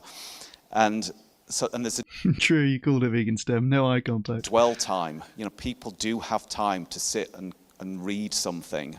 Everyone looks at their phone, yeah, that's kind of true. So, you know, we've run them before through vegan. Yeah, true, also true, no signal on the Underground. January and other campaigns, and I just think they're the most amazing opportunity to disseminate a point of view to millions of people. I mean, there's 5 million people travel on the London Underground every week. And also there's a high concentration of really highly influential people, the media, politicians, the people that are ultimately going to end factory farming a lot of them are on the London Underground. We'll have 48 sheets, 12 sheets, which are the sort of more portrait. Is there an equivalent in San Francisco? Is there like the buses that everyone takes or whatever? I don't think they have an underground, but there's got to be some similarly ubiquitous. Is it public transport? They're all in self-driving Waymos there, are they? Versions, and then we'll also have the large platform ones as well running. And at the same time as these ones where we focus on the animal on each of our ads, we also then have celebrity ones which are going to be dotted around, which are supporting the point of view. So we've got Diane Morgan here, and she's saying the meat industry calls gassing pigs humane slaughter. I don't buy it. So this is something that the don't buy it message can be at the individual level. It can be us as a community. We don't buy it. And then, we've looked at, and each of the celebrities have given their own satirical one-liners. So Diane said, I looked up humane in the dictionary, and I have to say gassing didn't come up. We've got the similar thing on all of the other celebrities as well. You can see how they've all got different stuff. Matt Pritchard, an amazing vegan activist himself, and he's done some stupid stuff in his past. He was like, is it Dirty Sanchez? It was like jackass type thing. That's it, Joe. So I've done some stupid things in my life. Walking into a gas chamber isn't one of them. So it's just trying to get that message across to people that this is incredibly inhumane. We're then thinking, after 4 weeks of the other ad, we then try this angle where the gas becomes more so that people can see that what's happening here. We're still working on this ad. I personally feel that the pig image looks too sedate and happy, and I think we need a little bit more suffering to be seen here. And now we change it more to like the system. The government said it will phase out gas chambers for pigs, which it's committed to in the animal welfare strategy, but it's a consultation period. So this is where they don't buy it. Nothing's really going to happen unless we put pressure to do this. This is like how we're setting out the one drumbeat, so the campaign infrastructure and how it lands daily and weekly. Let's have a little pause on that.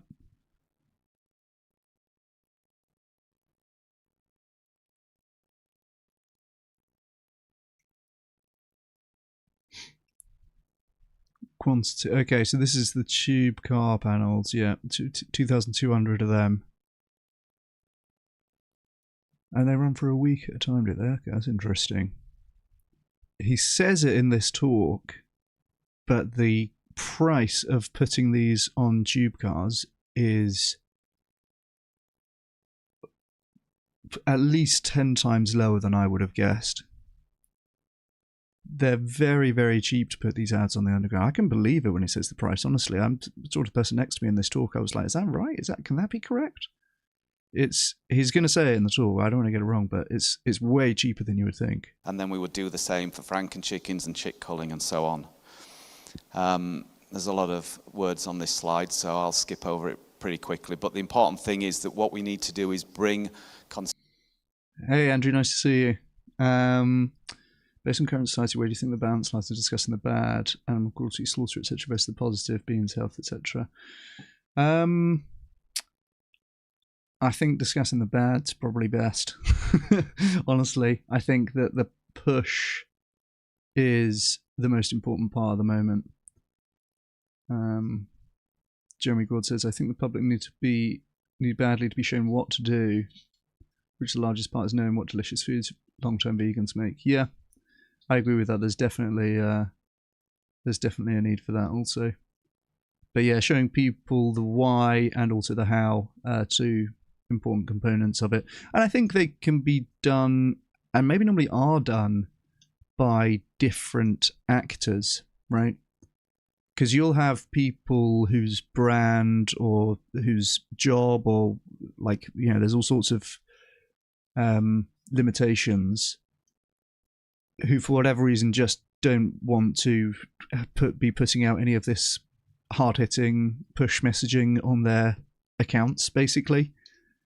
And I would include myself in that to some extent, because I'm like trying to gear towards current vegans. I don't necessarily need to be showing animal cruelty stuff all the time and traumatize my audience, right?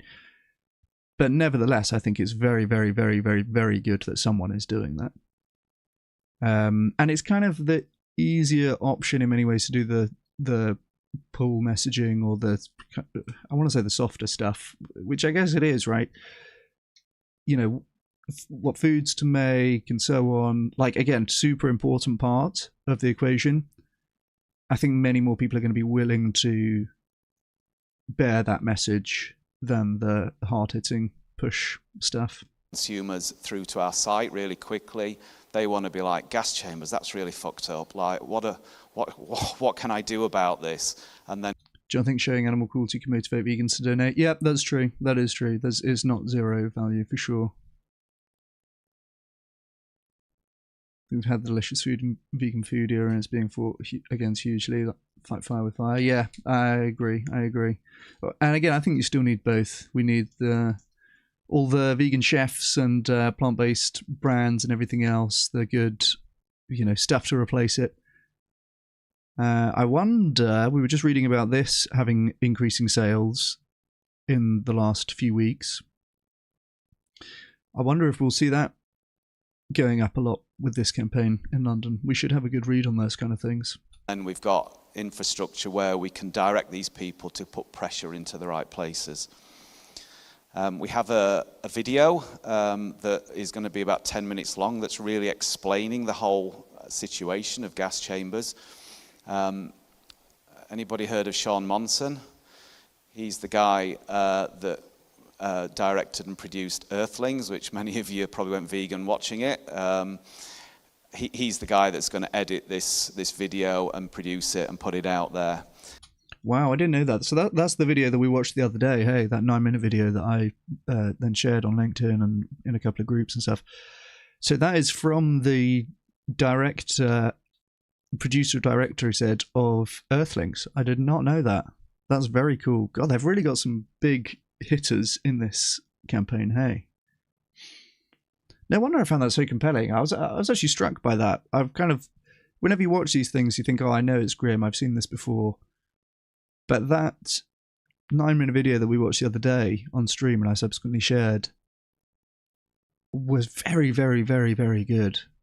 As very high quality, just the narrative, the editing, the perfect amount of kind of traumatizing imagery, the music, the whole mood of that thing was excellent. We've already interviewed so many people. We've got footage from Joey Carbstrong and others. So this should be a really powerful, like, we'll bring people from the billboard to our website and they watch this video. But the video could actually be taken onto the streets, like with grassroots activists, We the Free, for example. You know, we'll have shorts that would go onto our social media channels. We've got this idea of stickers, don't buy it stickers. If anybody, you know, we could supply these to the movement. I love this, by the way. People have asked me before about the stickers, like this kind of thing, right? Putting animal cruelty stickers on meat products. I suspect that is very impactful. I don't think I've seen any data on it, but it's just so... Look, it works for cigarettes, right? There's a reason why there's laws saying that you have to have the grim lung cancer images on your cigarette packaging. I think it's almost a no-brainer that having the factory farming images on the meat products would be similarly helpful in getting people to eat less of them. Now, it's going to be a pretty quick way to get chucked out of your local Sainsbury's, but I would do that with the stickers. Yeah, I would do that with the stickers. I wonder if they do have them. He said they have an idea that maybe we could provide these. Let's have a little look on our website. Hey, Project Slingshot.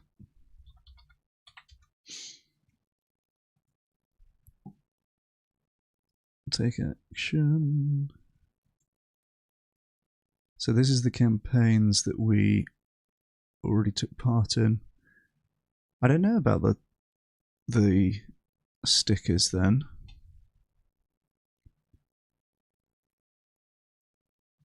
Oh, look, this is all their debunks of the various welfare claims. Responsibly sourced. Yeah, this is one that means nothing. A moral promise with no rules, no receipts, and no consequences. Yeah. Yep. Trusted farmers, again, that's like not... You don't have to do anything to put that on there.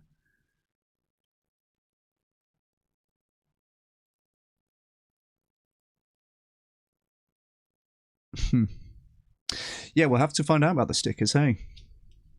I think that's a great idea, and I think, I would do it. I'm sure that people would do it. And it will be resonant if it's like the same branding from the stuff that they've seen on the tubes, right? Put "don't buy it" onto pork products. It could be based on certain supermarkets or the suppliers to certain supermarkets that we could choose to be the main targets that we're using. Another slide with lots of text on it, so I'll skip it again quickly, but the point is that we want to, where possible, in the background, partner with other organisations. We feel that our job is just going to be one main thing, which is we put pressure on and we get people upset. Our job's not to negotiate policy commitments or legal strategies, welfare commitments. That's not our job. We just want to get people really pissed off, and then others in this room, hopefully the door opens more and they have more opportunity, because the salience in society around gas chambers, factory farming, Franken chickens is higher, and we're more likely to get the sort of wins that we need as a movement. Again, I think that's such a good part of the theory here. Knowing their role and saying, look, these campaigns are going to be running and blaring in London for this 6-month period. Have at it, right? It definitely makes it feel more tractable, more real, more salient for the rest of the movement. Like, we're doing this lobby day in June, which again I'll plug now. There's a few more people here. Vegan Society lobby day. I'll just post the link and do it quickly. We're doing this lobby day in June, which obviously we're going to be in London, and it's super helpful that a lot of the MPs we'll be speaking to and lobbying will have been taking the tube and seeing the big factory farming and animal abuse ads on the tube. Like, that's super, super helpful. They're already primed to be thinking about it. There's a reason why companies spend a ton of money on adverts. It's because they work. They get a return on investment, right? You see Coca-Cola adverts everywhere now. I want a Coke, or a McDonald's, whatever, right? Like, advertising works, and they are seeing their role as, like, we are just going to blare the ads as frequently, as long, as graphically as possible, and it makes much more fertile ground for then policy asks, welfare commitment asks, go vegan asks, right, for individual activists speaking to people. It makes it so much easier to then get the change that you're asking for outside of these projects when you know that this is going on. I mean, I feel very empowered to be having conversations about this with people, because I know that they'll have been seeing these ads on the tube, and I want to encourage other people to feel the same way. Like, this is a great window of time where there is some well-funded, well-planned, well-designed messaging going on that is going to prime people to be receptive to a pro-animal message and a vegan message. So, yeah, I think this is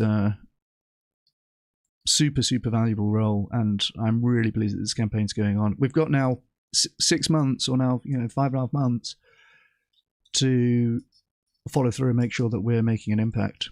So, Vegan Society Lobbying Day on the 3rd of June is going to be our first big test of whether this ground fertilizing is having the kind of impact that we want to see. So, there we go. The website's being built at the moment. It looks beautiful. We've got the celebrities on there. We've got this "don't buy it" messaging. And then we've got these call to actions built in. So we've got a petition to ban gas chambers. We've got make it easy for people to email their MP, Tesco's CEO, McDonald's CEO. We've got an end factory farming petition that we're going to build, which again I'll talk about afterwards. And then a great way that people can support this is to donate to Slingshot. Like, if you're pissed off about this, then it's £5. All it costs is £5 to put one of those tube car panels up. So that might be an angle that we take. Fiver. That is even less than I remember him saying. I thought it was 10 or 20 quid. I think in a LinkedIn post he said 10 quid for 2 weeks. So maybe it's a £5 a week. Oh look at that. He's top suggested man on my LinkedIn feed. I'm sure I did a post recently that said a tenner for 2 weeks. So maybe it's a £5 a week, hey? But how cheap is that? Right, £5. Yeah, exactly. That's a great reaction. I cannot believe it's that cheap. So here, so here he's got £10 funds a tube panel on the London Underground for 2 weeks. So I imagine it's £5 a week. That's the actual unit rate behind Project Slingshot's ads currently running across the network. So if you've seen one and liked it, you can fund a fortnight of one yourself for the price of a pint and a packet of crisps. So true. This is such a good. I really hope that they make more of a thing of this. I think I shared this, and well, let's share it now if I didn't. And I certainly commented on it. That's just ridiculously cheap, isn't it? I would have thought that this is 50 quid or 500. Like honestly, it could be 100x, and I would have thought, yeah, that's about right. A £5. I was sitting there, I was like, can that be correct? That is such good value for money. Like, who wouldn't want to sponsor that? One of the asks on their Take Action bit is to sign up to donate, and I think I did a tenner a month. I might up that to 20, and then it'll be like continually paying for one tube car panel all the time. 20 quid a month, you get a running advert that keeps on going. Like, that is bloody good value, isn't it? That is so ridiculously cheap. Yeah, I thought it was like 200 for a week, yeah. Yeah, agreed. Probably donate to them, looking at them and asking, oh, nice, Oppenheimer. Deciding where best to donate. Yeah, that's cool, No, I know you like the Brazilian Vegetarian Society, they're pretty good as well. Vegan graffiti would be cool around shops. Depends on the graffiti. Yeah, I mean, I agree with the spirit of it. Oh, interesting, Ocular. I might have to give that a look. Vark's new video 3 hours ago. All right. Oh, no. Oh, okay. Sorry, I thought you were talking about Project Slingshot. Yeah, okay. I think I know who that person is. Yeah. Nice to know you're getting for your donation. True. Hey, little sunshine. Nice to see you. Yeah, I appreciate you. Heading to San Francisco, so what you shared is great confirmation resources. Ah, no way. Nice, little sunshine. Cool. Yes, Brazil. And that's, tell you what, Oppenheimer, that's another like very strategic place, right? Because they're the biggest meat exporter, or don't quote me on that, but they're like top 5. I think they're the biggest beef exporter. So that we multiply what we're doing. And then we switch to another drumbeat, which could be Frankenchickens. So again, same sort of strategy. So I'll skip over these slides pretty quickly, but it's the same logic as the gas chamber one. I really want people to look at that bird and feel empathy and start to think. And if they're seeing it every day that they're on the tube, and starting to join the dots up, that a chicken breast or a chicken nugget is a bird who cannot. Oh, that's grim vegan from McDonald's. Are you saying that as a with insider information? I'm just noticing your name and the consistency. Well, you mentioned McDonald's boxes and only the workers see them. Are you giving us insider info here? Stand up. I think that's really powerful. It does more actually than all of the words there. It's just that image that we're sort of creating and trying to get people to think about. Same thing, people come to the site, we try and bring them into this funnel, and then, you know, they might get upset about Franken chickens, and then we start talking about chick culling or the salmon industry or whatever it is. We want to do street outreach, as I mentioned, and stunts. So we could have a giant Franken chicken created. Similar thing, we'll have a video. We've got chickens that go from egg up to the point of slaughter in 5 weeks. We call them Franken chickens. I feel this video started playing. You didn't know how to stop it. It's just like, okay, I guess we'll play this video now. You know, and that is asking too much. I think it's of quite a their long anatomy. bit of interview here, but the point is that we've interviewed people like Chris Packham and others on this subject as well, so we're already ahead of the game, ready to create a similar 10-minute video about Franken chickens. So the idea is everything's replicable. We just like use the same formula time and time again. We could do the same thing with the "Don't Buy It" stickers that could be put onto product. Yes, we won the stickers. We gotta start asking for these stickers. Maybe I'll make a LinkedIn post or something, or maybe we can tweet at them, right? Or Blue Sky. Project Slingshot got to be on here.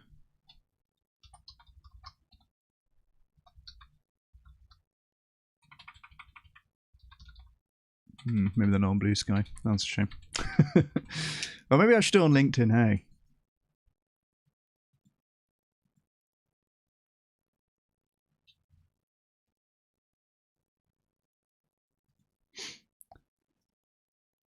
All right, well, with the stickers, we're keen on the stickers. I actually made a note in my to-do list on the other tab asking Matthew Glover about the stickers.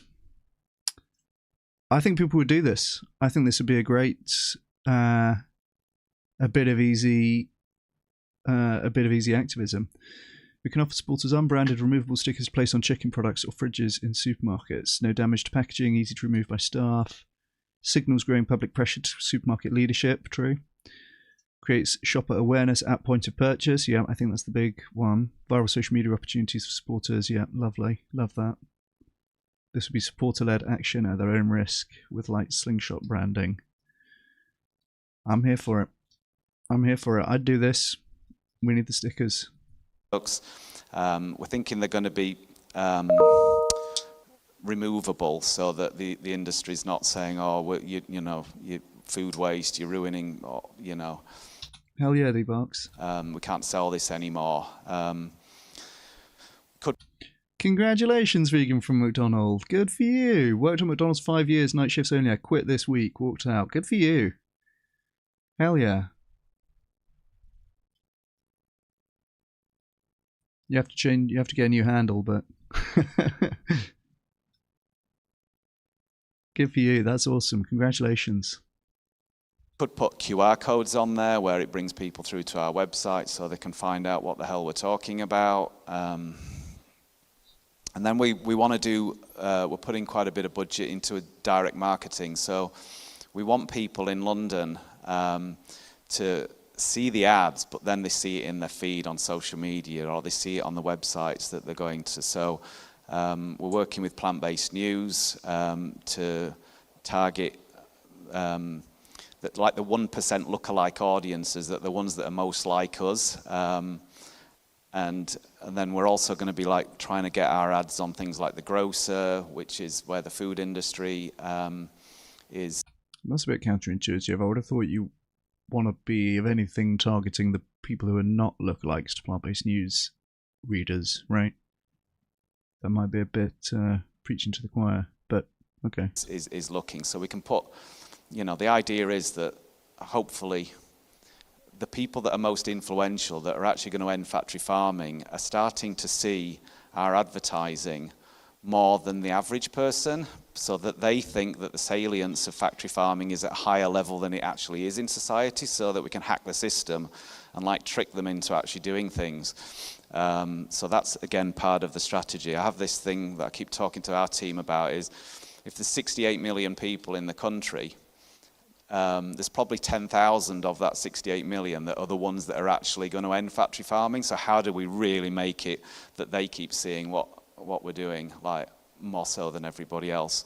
Working with the Open Pause team to like identify who those 10,000 people are, like each individual, and then we'll figure out how we can make sure that they're seeing Slingshot more than everybody else. Damn, he's saying so. It's the same. I've seen this talk before. I saw this live, but I'm pleased to watch it again. It's just spitting so much sense. Some fire bars here, truly. Like the geographical concentration, but then also the demographic concentration. Like he's so right. If you have 1 million ad impressions worth of budget, you're definitely better off getting 10,000 people to see it 100 times. The right 10,000 people. And again, that's, concentration in London. You have the MPs, the media, like where the power is concentrated. They're trying to reach the people who are actually making the decisions. Yeah, I think this is really, really excellent. And I think Matthew Glover's a very good organizational manager as well. From what I've seen, he's keeping track of everything. He's interested in everything. He's across it all. On the ball, I think, is a very underrated quality in a person. Normally, if you have someone who's just like very on the ball in general, they're gonna succeed in most things. And most people are not particularly on the ball, in my experience. So if you do have people who are just like, I'm very focused and good at seeing things through and getting it done, that's a rare asset. Like even in the professional world, there's a lot of people not doing their jobs properly, but Matthew Glover's not one of them. We're talking to the Led by Donkeys projections on walls team to think about how can we do projections of stunts, if you like, that we can get media around. So one idea is that we film above a broiler farm and then project that onto KFC or whatever. With the gas chamber one as well, we're already talking to them about could we project gas chambers onto somewhere like Buckingham Palace and ask the question, does the king know about this? Our social media feed is going to look beautiful. These are just some screenshots of what it could look like. Similar thing, working with partners in the background to create pressure. And then we move on to chick partner. He skips over it here, but we can look in a bit more detail. Movement partners, lawyers for animals, legal strategies, challenge broiler production under existing law, coalition against factory farming. That's the planning applications. There's a link to that in the video description for coalition. It's communities against factory farming, isn't it? THL UK, compassion world farming, etc. Corporate and parliamentary pressure on supermarkets and producers. Yeah. UK voters for animals, supportive MPs and briefings. Nice. Plant Futures Veganuary, pushing plant-based chicken alternatives. Project Phoenix, We the Free, Vegan Gang, grassroots mobilisation on the street activity. Social Change Lab, Open Pause, Prime Research, way! Rooted research, polling and salience tracking. Yeah, excellent. But we are working to get the retail sales data for pork and for chicken in the period before, during and after this campaign, so that they can see the extent to which sales of the targeted animal products have actually been impacted by the campaign in the area and in the time, during and after the campaign. So hopefully we'll see some real shifts there. I really think that we will, and we're getting a good, we're getting the duration of the campaign and then a good few weeks afterwards as well. So we can see if there's some lasting change. I am very optimistic about this campaign overall. Partners in the background to create pressure. And then we move on to chick culling potentially as the next drumbeat. Same thing. That's so true, Ocular Lime. I've thought this before. I don't yet have, I say yet if I'm looking for it, I should look for it, evidence of that being the case. Ocular Lime in chat says, given the size of the meat industry in Brazil, I have to wonder if the lobby influenced the Nova classification system, which also originated in Brazil. It's so true. Yeah. The, what's the guy's name? Carlos Monteiro. he seems to be ideologically committed to being anti-ultra-processed foods, and quite resistant to evidence to the contrary from what I've seen. There was a post from Dolly Van Tullochen, who is, I guess, married to Chris Van Tullochen, who wrote the Ultra Processed People book. And it was a quote from Carlos Monteiro presentation where he says there's no theoretical or empirical basis for saying that there are healthy UPFs. And I commented on it saying, well, plant-based meat's healthier than meat. How about that? And neither of them have replied. I tagged them both and said, love to hear if you disagree with this. Plant-based meat's healthier than meat. There's an example of a UPF which is healthier than the non-UPF. Didn't get a reply from either of them. Don't expect that I will at this point. But yeah, the UPF framework originating in Brazil, which is also like a massively meat exporting, they hosted the recent COP conference where the meat industry lobbyists were in record attendance. They definitely have an interest in not seeing the world move away from meat production. And yeah, I mean, I'm not entirely sure on how that's tangled up, but it seems totally feasible that is part of it. And it seems like no coincidence that this is from the place where there's also, right, very economically dependent on the meat market continuing. Wow, there's 25 people here. This is great. This is great for a non-debate stream. I think this is pretty much a record. Smash like on the stream, lads, and push us up the algo, give comments, talk in the chat, all that good stuff. Welcome. Different stunts potentially that we would do here.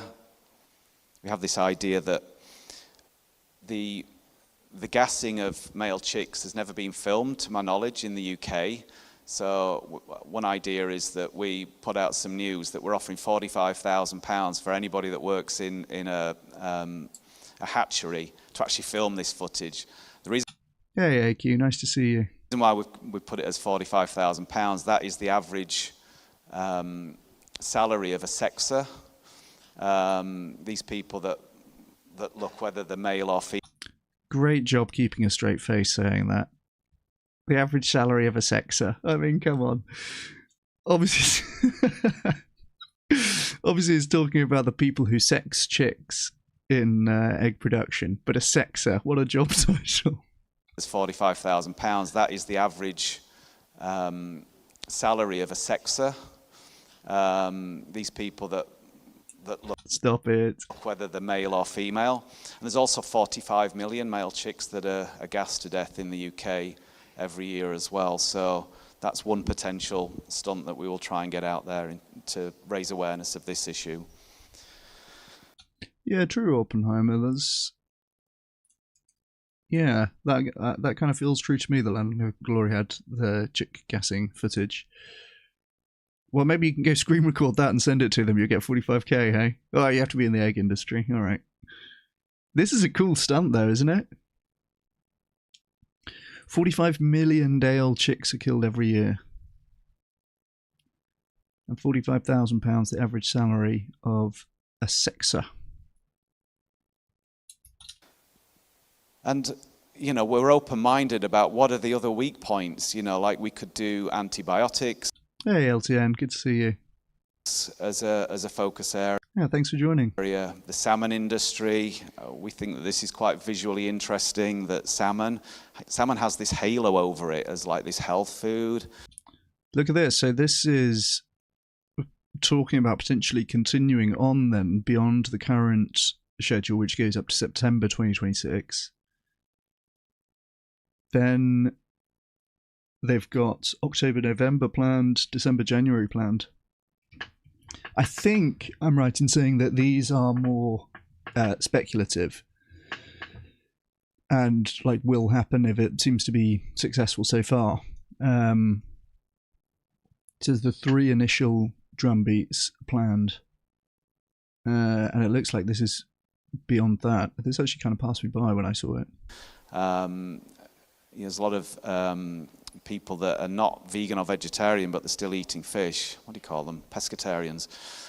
So how do we target pescatarians to stop eating salmon? Well, it would be grey if it wasn't for the fact that the industry's putting this feed colorant into the food, or these additives, and it's just Brazil and Australia's industries both lobbied to water down the COP report on climate and meat. Yeah, interesting. The salmon mythology is obnoxious. True. Try and create like concern or disgust, or really get people thinking differently about it. Now, we're an abolitionist organisation. At heart, we will be putting out messages that are not offering solutions. We're not going to be talking about, Franken chickens is a problem, better chicken commitment is the solution. We're not going to be saying that. We're going to be asking the questions. We're going to be saying, like, did you know about this? Chickens cannot stand up. Like, ask Tesco's, why are they selling chickens that can't stand up? That's our thing. We just need to create that anger and upset in society. But what that might do is open up the doorways for other organisations that might want to go in and get better welfare standards for animals. It opens up that door of opportunity, but we want to stay in our lane, which is purely as a broadly abolitionist framing. This is our website, which is nearly finished. This is sort of a visual of it. We've spent months working on it. Hopefully you agree it looks sort of visually professional. It's going to be like Turn your CEO of Cargill. How did that not come out?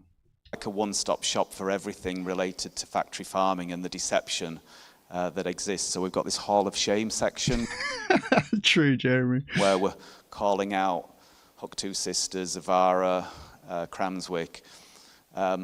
There's like Wikipedia pages basically which show all of the investigations on each of those companies and why you really shouldn't be trusting these companies. One thing that we found from our research was that people don't know the companies like Cranswick and Hook Two Sisters. They've never heard of them. Well, they should. People should know about these companies because they're real bad guys, and that's what we want to really get across to people. We've got a section called Wikipedia, and we're listing all of the worst practices. So people might come to our site upset about gas chambers, and then they find out about pig thumping, and then they find out about the salmon industry or antibiotics, so they start joining the dots up. And then we're also looking at labels. Gotcha, Tane. So what does Red Tractor really mean? What does 100% British really mean? What does trusted farmers really mean? So we're just explaining all of this to people. Everything's been built in such a way that it will be mobile first, so it's going to look visually right, because we're hoping that people are going to see our advertising on the underground or in the social feeds, and it needs to work for that. I mentioned Open Pause a couple of times, but they're going to be working, already are working with us to build tools so that we can be really ahead of the game in terms of using AI. Here's some of the areas that they're helping us. We've got an M&E dashboard that's looking at a whole range of different KPIs so that we understand, are we actually making a difference in society? Are people starting to talk about Franken chickens more? As an example, I get an op-ed email drafter now, so every morning I get an email that comes that identifies an opportunity. Maybe there's an article about bird flu, and I get an email that I could send a letter to the editor of that newspaper and put them right about something on it. So this is really clever stuff. We have some celebrities that I showed you, like Diane Morgan and Simon Amstell's joined with us, and others, Dr. Amir Khan. But we want to go like proper A-list. So we're in conversations with Paul McCartney's team at the moment. I'm very hopeful that we will be able to get Paul McCartney on board. One of the beauties of it being an anti-factory farming campaign is it doesn't have to be vegans anymore. This can be like, actually it might be better to get non-vegans like joining us and talking about factory farming. So we're hopeful that once we get up and running and people see the momentum behind the campaign, that we can start targeting bigger names. Yeah, that's cool. I mean, I don't think most people know which celebrities are vegan necessarily, do they? And certainly in terms of like just having an ad with the celebrity on it, I mean, basically the more famous the celebrity, the more compelling the ad is the theory there. Yeah, I guess there are some quite big vegan celebrities that would potentially do it. I mean, if they're paying people to do it, they'd probably get whoever they want, right? But in terms of freebies or maybe discounted appearances, yeah, like, come on, Ricky would do a job, wouldn't he? Get Ricky Gervais up there. Who else have we got down here? Billie Eilish. This is Benedict Cumberbatch. Is he a vegan? Or maybe this is from the non-vegan selection. Is BC vegan? Who knows? Maybe. Paul McCartney, yeah, obviously the B-Doc. I don't recognise these guys. I'm not very good at knowing who celebrities are. Don't want to get cringe celebrities involved. True, that's the danger. I mean, better to get non-vegans. Like, we're hopeful that once we get up and running and people see the momentum behind the campaign, that we can start targeting bigger names. We have merchandise that I mentioned earlier. Joe over here will be able to help you with it. I don't think we've got enough for everybody in the room, so it might be on a first come, first served basis. But over time, we were going to be selling the merchandise on the website as well. Everybody seems to like this one here, ABCDE, Fuck Factory Farming, as an overall message. This is our timeline. So we're still technically in this stealth mode phase, talking to people, just sharing little bits of information. We launch on April the 20th. That's when the ads will start rolling out onto the underground, and that's when we'll start really actively promoting the gas chamber campaign and the launch 420 of Slingshot itself. And then hopefully Frank and Chip. Oh, Benedict Cumberbatch is vegan. Fair play, fair play. Pope to promote veganism. Is that true, or are you trolling? I don't know. Chickens, chick culling would be the next two drum beats after the gas chamber one. My hope is that we start layering the campaigns on each other. It's not that we stop talking about gas chambers. Yeah, that's so true, Ocular. I often think that in comment sections when people say, I'm not vegan, but I agree with the messages of this, or we shouldn't do factory farming, or whatever. Yeah, it's disarming, isn't it? You know, the idea is that we would like build and build and build and build, so that we're still keeping updates on, you know, to join the dots up on the whole thing. I've just been told there's 2 minutes left. We're going to fundraise like crazy. If there's any billionaires in the room, myself and Vishwar are here to take your money off you, so that we can really scale. Any billionaires in chat? This up. But if you know any billionaires, or just anybody actually with any sort of any old millionaire, any old millionaire will do. Money, then come and speak to us, because we think that this is going to be very, very scalable. A lot of organizations are restricted on really how much they can scale their organizations. Well, I would love a 100 million budget for this, and really start attacking factory farming globally, rather than just looking at London as a pilot scheme. 100 million budget, you're looking at 20 million tube ads at £5 each, right? I still can't believe that value for money. £5 to put one of those tube carts on. Yeah, I'm giving a £10 a month to Project Slingshot at the moment. I think I'll up it to 20, and then it's a continuous coverage. And however many people are doing that is how many of those tube ads can be funded on an ongoing basis.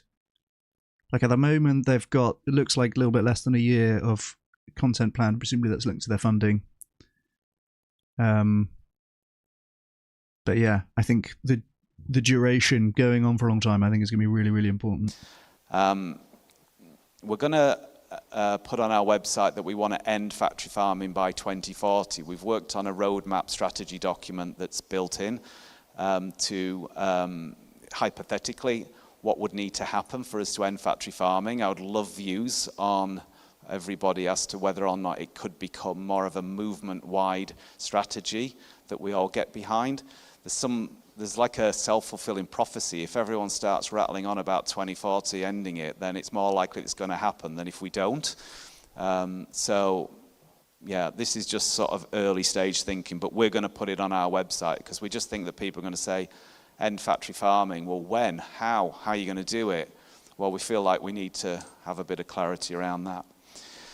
But we're also not losing focus on this year. So we want to make 2026 a really bad year for the... So true, Sebby Coops. I would be screaming that number from the rooftops if I realised that it was that good value. I honestly wouldn't be surprised if it was 100 times that. That's an incredible... Who would have thought it's that cheap to advertise on the tube, honestly? These companies and anybody associated with factory farming. Thank you.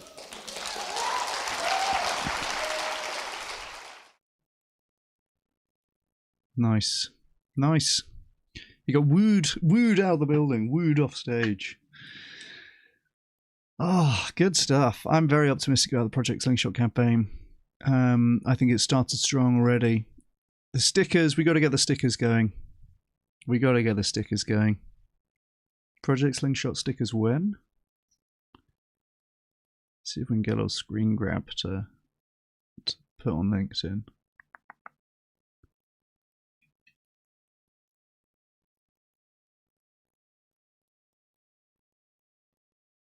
I'm not going to find it now, am I? No. Okay. we'll find it eventually. It is on my list. I'm going to make that post today. Go and get the stickers on the go. I think that's really good.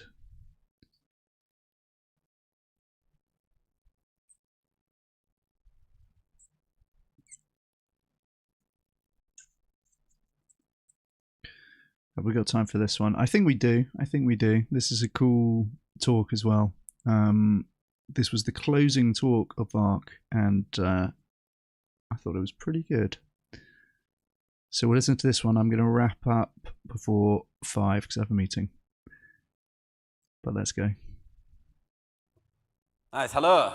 How's the sound? Is that good? Nice. Brilliant. Yeah, so I'm Harley from Animal Rising. And hello, someone said. And I originally started writing this talk about 6 months ago, which is when you have to send them in for VARC.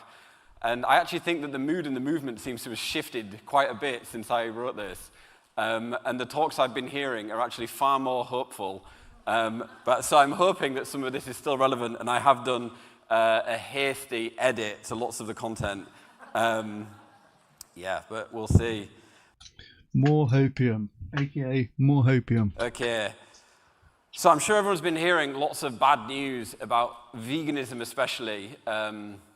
You know, that the growth has slowed. It's past the peak. We had that moment in maybe 2017, maybe to 2020, something like this. The supermarkets were full of stuff. You could get a vegan option everywhere. I was talking to someone earlier, said in Somerset at their local pub, they used to have 2 vegan options, and now they've got no vegan options. And I think there's quite a few things that I've experienced like that as well. And so that's why we get this. So these are all from the Telegraph. It's slightly blurry at the top, but I'm going to read it anyway for the people that can't see.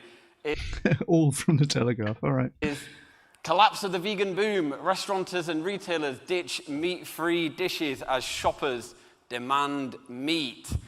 The anti-vegan backlash that made Britain fall back in love with meat. And it's even Gen Z. They're eating meat again, citing the cost of living and changing perceptions. The vegan bubble is bursting, and it's about time. 7 reasons why this is the year veganuary died. Actually, my favorite one on this is farewell vegans, you will not be missed. And people should look this article up because it is actually quite funny. But saying, after being internationally shamed by a plant eater, which I'm presuming means vegan, but I think everyone eats plants, I'm rejoicing in the downfall of this moralizing craze. That's you guys. That's by that William Sitwell bloke who got fired as the editor of the Waitrose magazine after suggesting hunting down vegans and force feeding them meat in an email. So he's very, very salty, and he's now maybe always written in the Telegraph. He writes in the Telegraph, and as far as I can tell, pretty much everything is just him crying about vegans. This is like the anti-Hopium. If you wanted to be depressed, go and read Telegraph headlines. Fortunately, as Harley's going to tell us, a lot of this is completely unfounded. So not too much of a cause for concern. It's done. And there's some other ones as well. That was all from, by the way, that's all from one newspaper over the past year and a half. That's all from the Telegraph.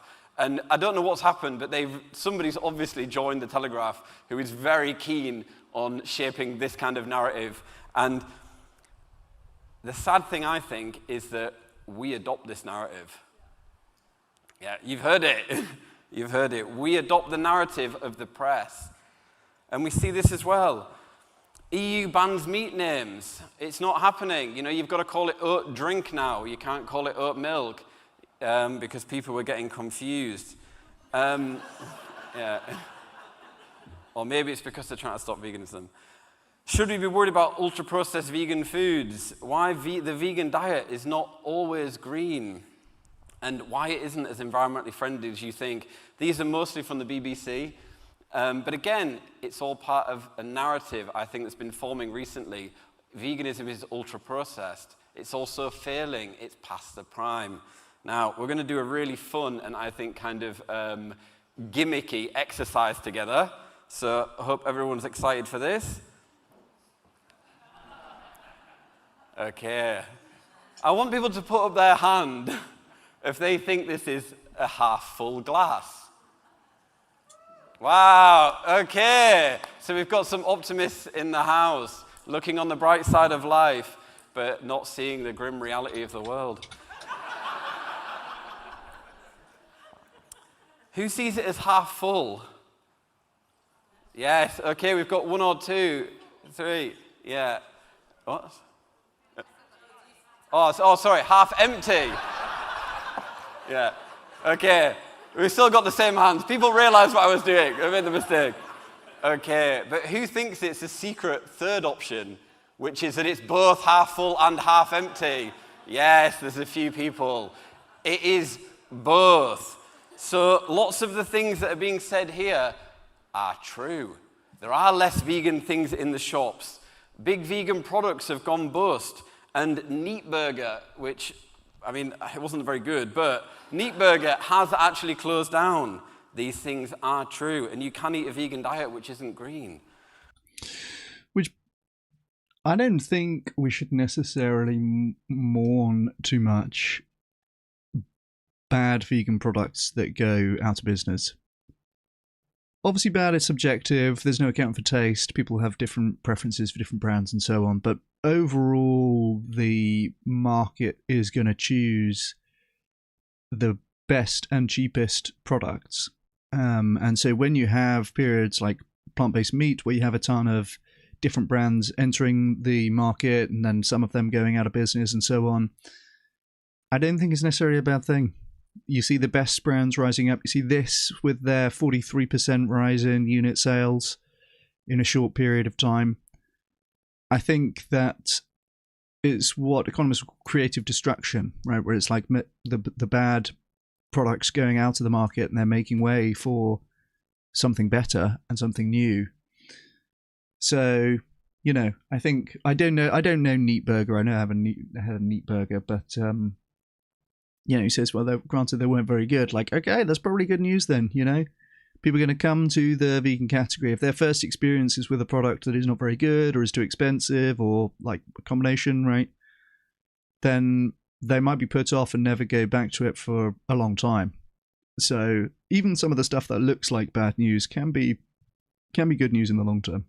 So the point of this is that you can look at this, however we look at the same information, right, determines completely the effect that it has on us. And advertisers, kind of true, Sabby Coops. It's kind of deep. Marketers. If you're filling it from empty, it's half full. But if you're emptying it from full, it's half empty. True. Dynamic perspective. And the media fully understand this. You know, I couldn't find the thing this morning, but I read an article recently which is during police chase, a taser was used and a man subsequently died, right? What is that doing? It's separating the use of the taser from the person, because the framing, although it's describing the same facts, the framing is completely different. So I'm not saying that we need to pretend that the glass is more full than it is, but I'm saying that we need to make our own narrative of those facts. Okay.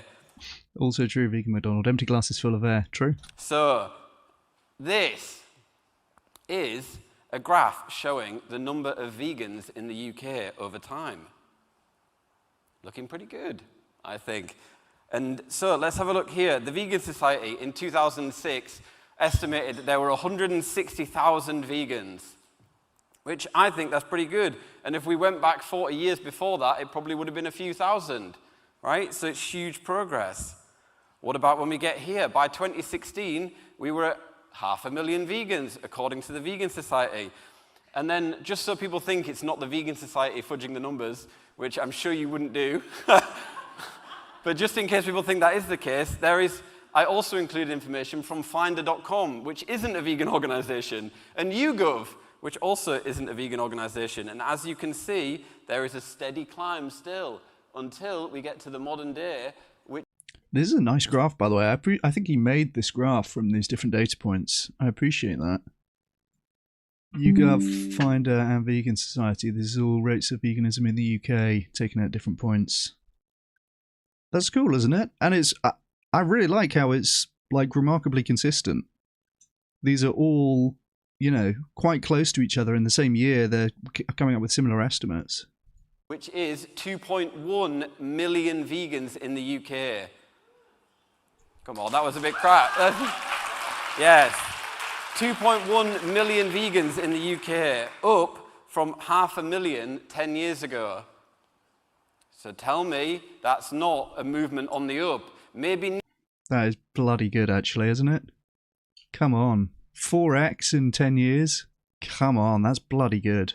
Meat Burger has closed down. Maybe there's less vegan options at the supermarket, but the trend Hey Lee, how's it going? line, I think, from looking at the data, is pretty damn clear. We are winning. Yes. Okay, let's look at some more. I promise you as well, I'm going to stop using slides pretty soon. We love slides, don't we? The UK meat purchase data. So this is per capita meat purchased for the home. It went from a peak in 1979 of 166 grams to now it's 121 grams. Yes, exactly. Should this not be part of our narrative? Yes, but you may be saying, people don't eat as much food at home. Maybe they're just getting it takeout instead. Partly true. But you can see from meat consumption in all areas, we're going from 112 grams in 2008 down to 92 grams in 2019. And the reason I put the little dashed line is because they changed methodology at that point, so we don't know how connected that is. But it's basically showing a massive drop in meat consumption generally. Okay, now, and this is the one that I think is the most exciting one, which is, this is the split of diets in the UK. This is how the UK public is eating. We've got vegans. Hey, we've got vegetarians. Yes, yes. Big round of applause for vegetarians. Yes. We've got pescatarians. We've got flexitarians at 25% of the population. Right? 25% of people say they are flexitarian. They're actively trying to reduce their meat consumption. And we've got 61%, which is who are meat eaters. So what does this mean to me? To me, this means that 39% of the public... Yeah, that is true, Oppenheimer. That is true. The number of animals slaughtered is still going up because it's moving to chicken more so than red meat. Yeah, that's true and a good point. 39% of the public are part of the movement. 39% of the public are taking active steps to end factory farming. Yes, exactly. Let's do it. 39% of the public. That is a huge amount, and they're taking part in an economic boycott, right? They're taking part in an economic boycott. Can you imagine if another movement in society had 40% of the public taking part in the movement, taking steps? Would they believe that their movement was failing? No, they wouldn't. Thank you very much. That's a plant in the audience that we have. Thank you, Maya. Payment will be received shortly. But I think, for me, and I've showed this before, but this is the most important graph. We are completely winning this. This is just a matter of time. Look again, the number just of vegans massively increasing. But I think now we have a different problem. And I'm going to change to no slides now. I think now we have a different problem. The problem is that we're not dreaming big enough. We are not acting as if 40% of the public is involved in the movement, right? We're acting as if 3% of the public is involved in the movement. We're acting as if 1/10 or 1/100th of that 3% is part of the movement and are coming to events like this, or are doing outreach in the streets, or are volunteering at different organizations. We're not acting as if 40% of the public are active supporters of this movement. So we need to dream bigger. And I'm going to say that I think we should be fighting to end factory farming. And I don't mean end factory farming in 100 years. I mean ending factory farming soon. I think, there you go.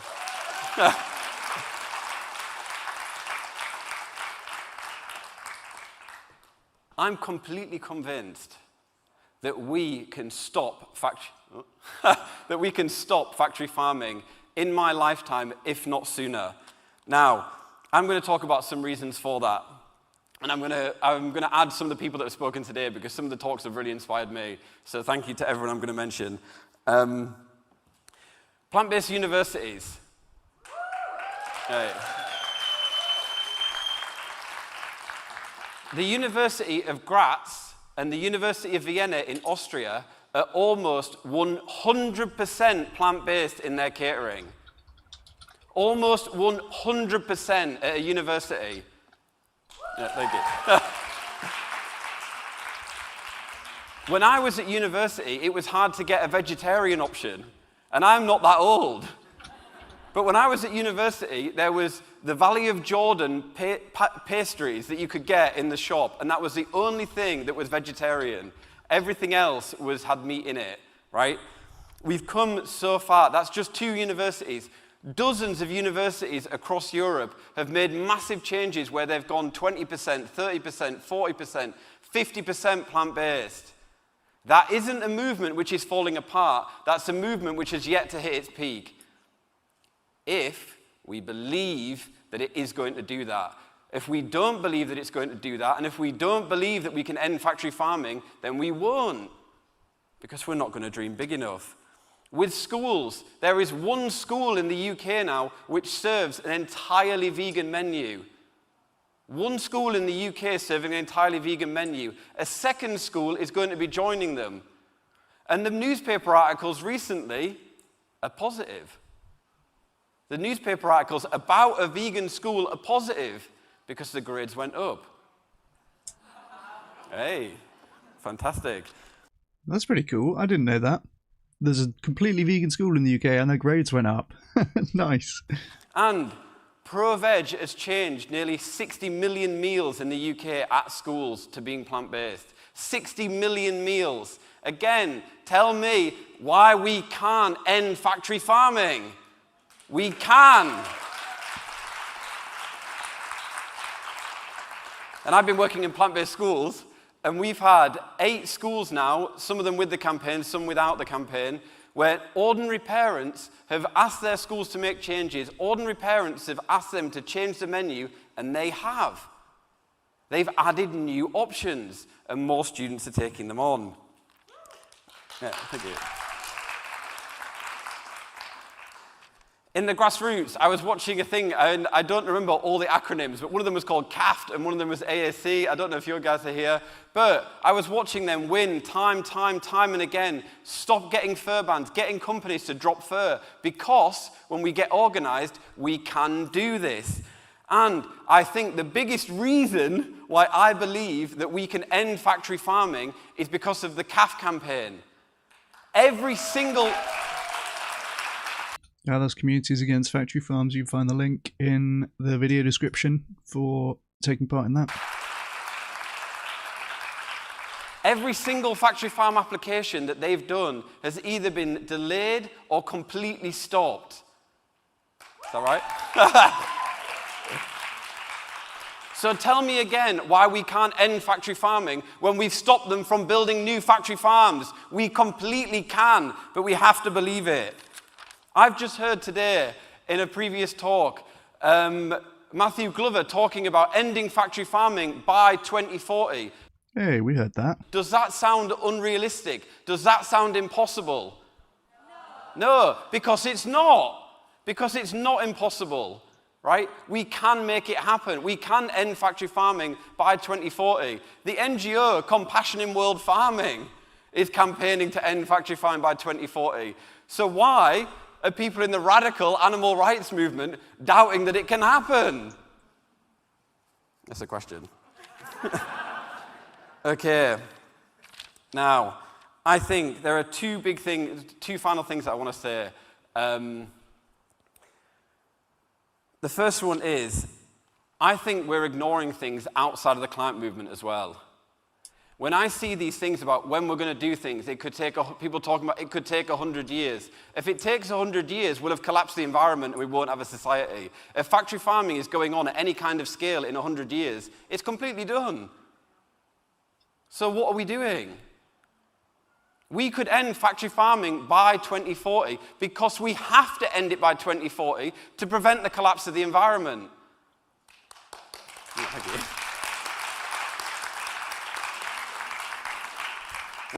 I love how this guy lands such hard applause lines and then, like, meekly acknowledges the applause. It's a very endearing habit. When I joined Just Stop Oil in 2022, well, actually, I'll start earlier.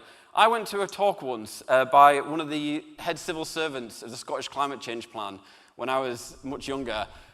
Love the ambition, Ocular. Yeah, well, look, we got to get to work. And I asked them, is Scotland willing to leave some of the oil in the ground to prevent the climate collapse, right? And I was told in no uncertain terms, she didn't answer my question in front of the public. She did a really great sleight of hand where she said, that's a really great question. I think we should all give a clap for that question. That's a really amazing question. But I think that's a little bit complex for here, so why don't we talk about it later? And obviously, I got completely flattered and didn't say anything else. And then I'm going to start doing that when people say things I don't like in chat. I did speak to her later, and I asked her at these drinks, right? Are you going to leave some of the oil in the ground? And at this point, the Scottish Climate Change Ban was being hailed as the best example of climate legislation. And I'm talking to one of the top civil servants who wrote that. And she told me that leaving the oil in the ground was politically impossible. She told me it could not be done. She was looking at someone who just graduated from university in a room surrounded by other young people whose lives would be completely destroyed by the drilling for that oil. And she told me it would not happen because it was politically impossible. 5 years later, I joined the Just Stop Oil campaign. And we were demanding no new oil and gas licenses. And what was I told then when I told people that I knew that were working in the space? When I told people that were working in NGOs who I was friends with, they told me it was impossible, that it could not be done. But 3 years later, the Labour government agreed to the demand. 3 years later, it became law. And now, they're trying to overturn it. But we won. 3 years after I was told this will never happen, it happened. And it was... There we go.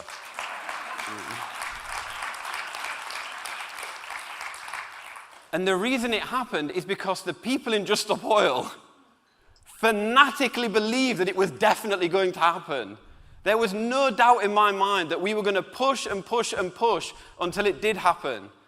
And many people went to prison. Many people were arrested. Many people burned out. Many people got huge fines.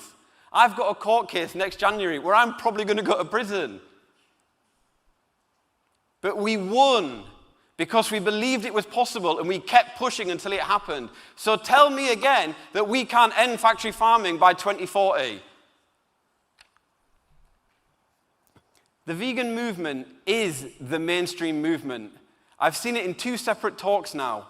75%, 55%, whatever the number is that people want to go with, support ending factory farming. Every single year there are more vegans. Every single year there are more victories for animals. There is new legislation being passed every single year. We are on the cusp of a whirlwind moment. If the campaigns that I've heard about at this event continue doing the work they're doing, continue pushing, and the other campaigns start having the belief that it's possible, we're going to have a whirlwind moment like the climate movement had a few years ago, where the change that seemed impossible becomes possible. And if we work for it, it will become inevitable. Oh, sorry. Yeah. Okay, I'm going to end on one thing. So yesterday, Wayne, that was giving the talk earlier, they've done a beagle rescue. And they, 30,000 people after they did the rescue at Ridgeland, they rescued 20-something beagles from the place with about 100 rescuers. 30,000 people signed up to their website. 30,000 people gave their details saying they wanted to get involved with the campaign. 30,000 people. That is a whirlwind moment. It's a moment when all of a sudden, when you're plugging, if anyone's done campaigning, you plug away bit by bit. One person comes to the meeting, 2 people come to the meeting, 3 people come to the meeting. But every now and then, you get a whirlwind. And it just goes up. They're having a whirlwind right now. I helped them run the Zoom call, and I was running a little breakout room of people who were saying whether they were going to get involved in the next beagle rescue. And I was in a room with about 10 or 15 normal American people that were considering doing this. And it reminded me of the moment at the beginning of Extinction Rebellion when the whole world seemed like it was about to change. Because when we did the thing saying what people were going to do, how people were going to help the campaign, it was, I live 20 hours away and I've got a minivan. I'm going to drive all the way there. Is anyone in this call on the way so I can pick them up? Because we're going to take out every single one of those beagles. The next person who spoke said, that's amazing. I'm going to come as well. I've got a beagle that was rescued before and I've always wanted to go back.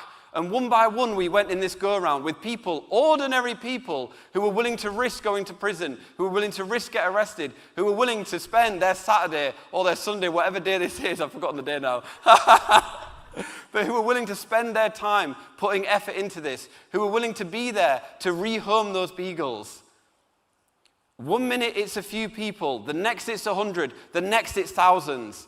That's how it's going to happen. It isn't going to happen on a linear track. There'll be moments when it jumps and there'll be moments when it stagnates. It's not going to be a steady run.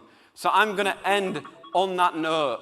We can end factory farming and we will end factory farming, but only if the people in this room believe that we can end factory farming. And when we leave this room, if they go out of here and fight to end factory farming, that's how we're going to do it. Ordinary people giving up their lives, giving up their time, giving up their liberty, giving up their money to make this happen.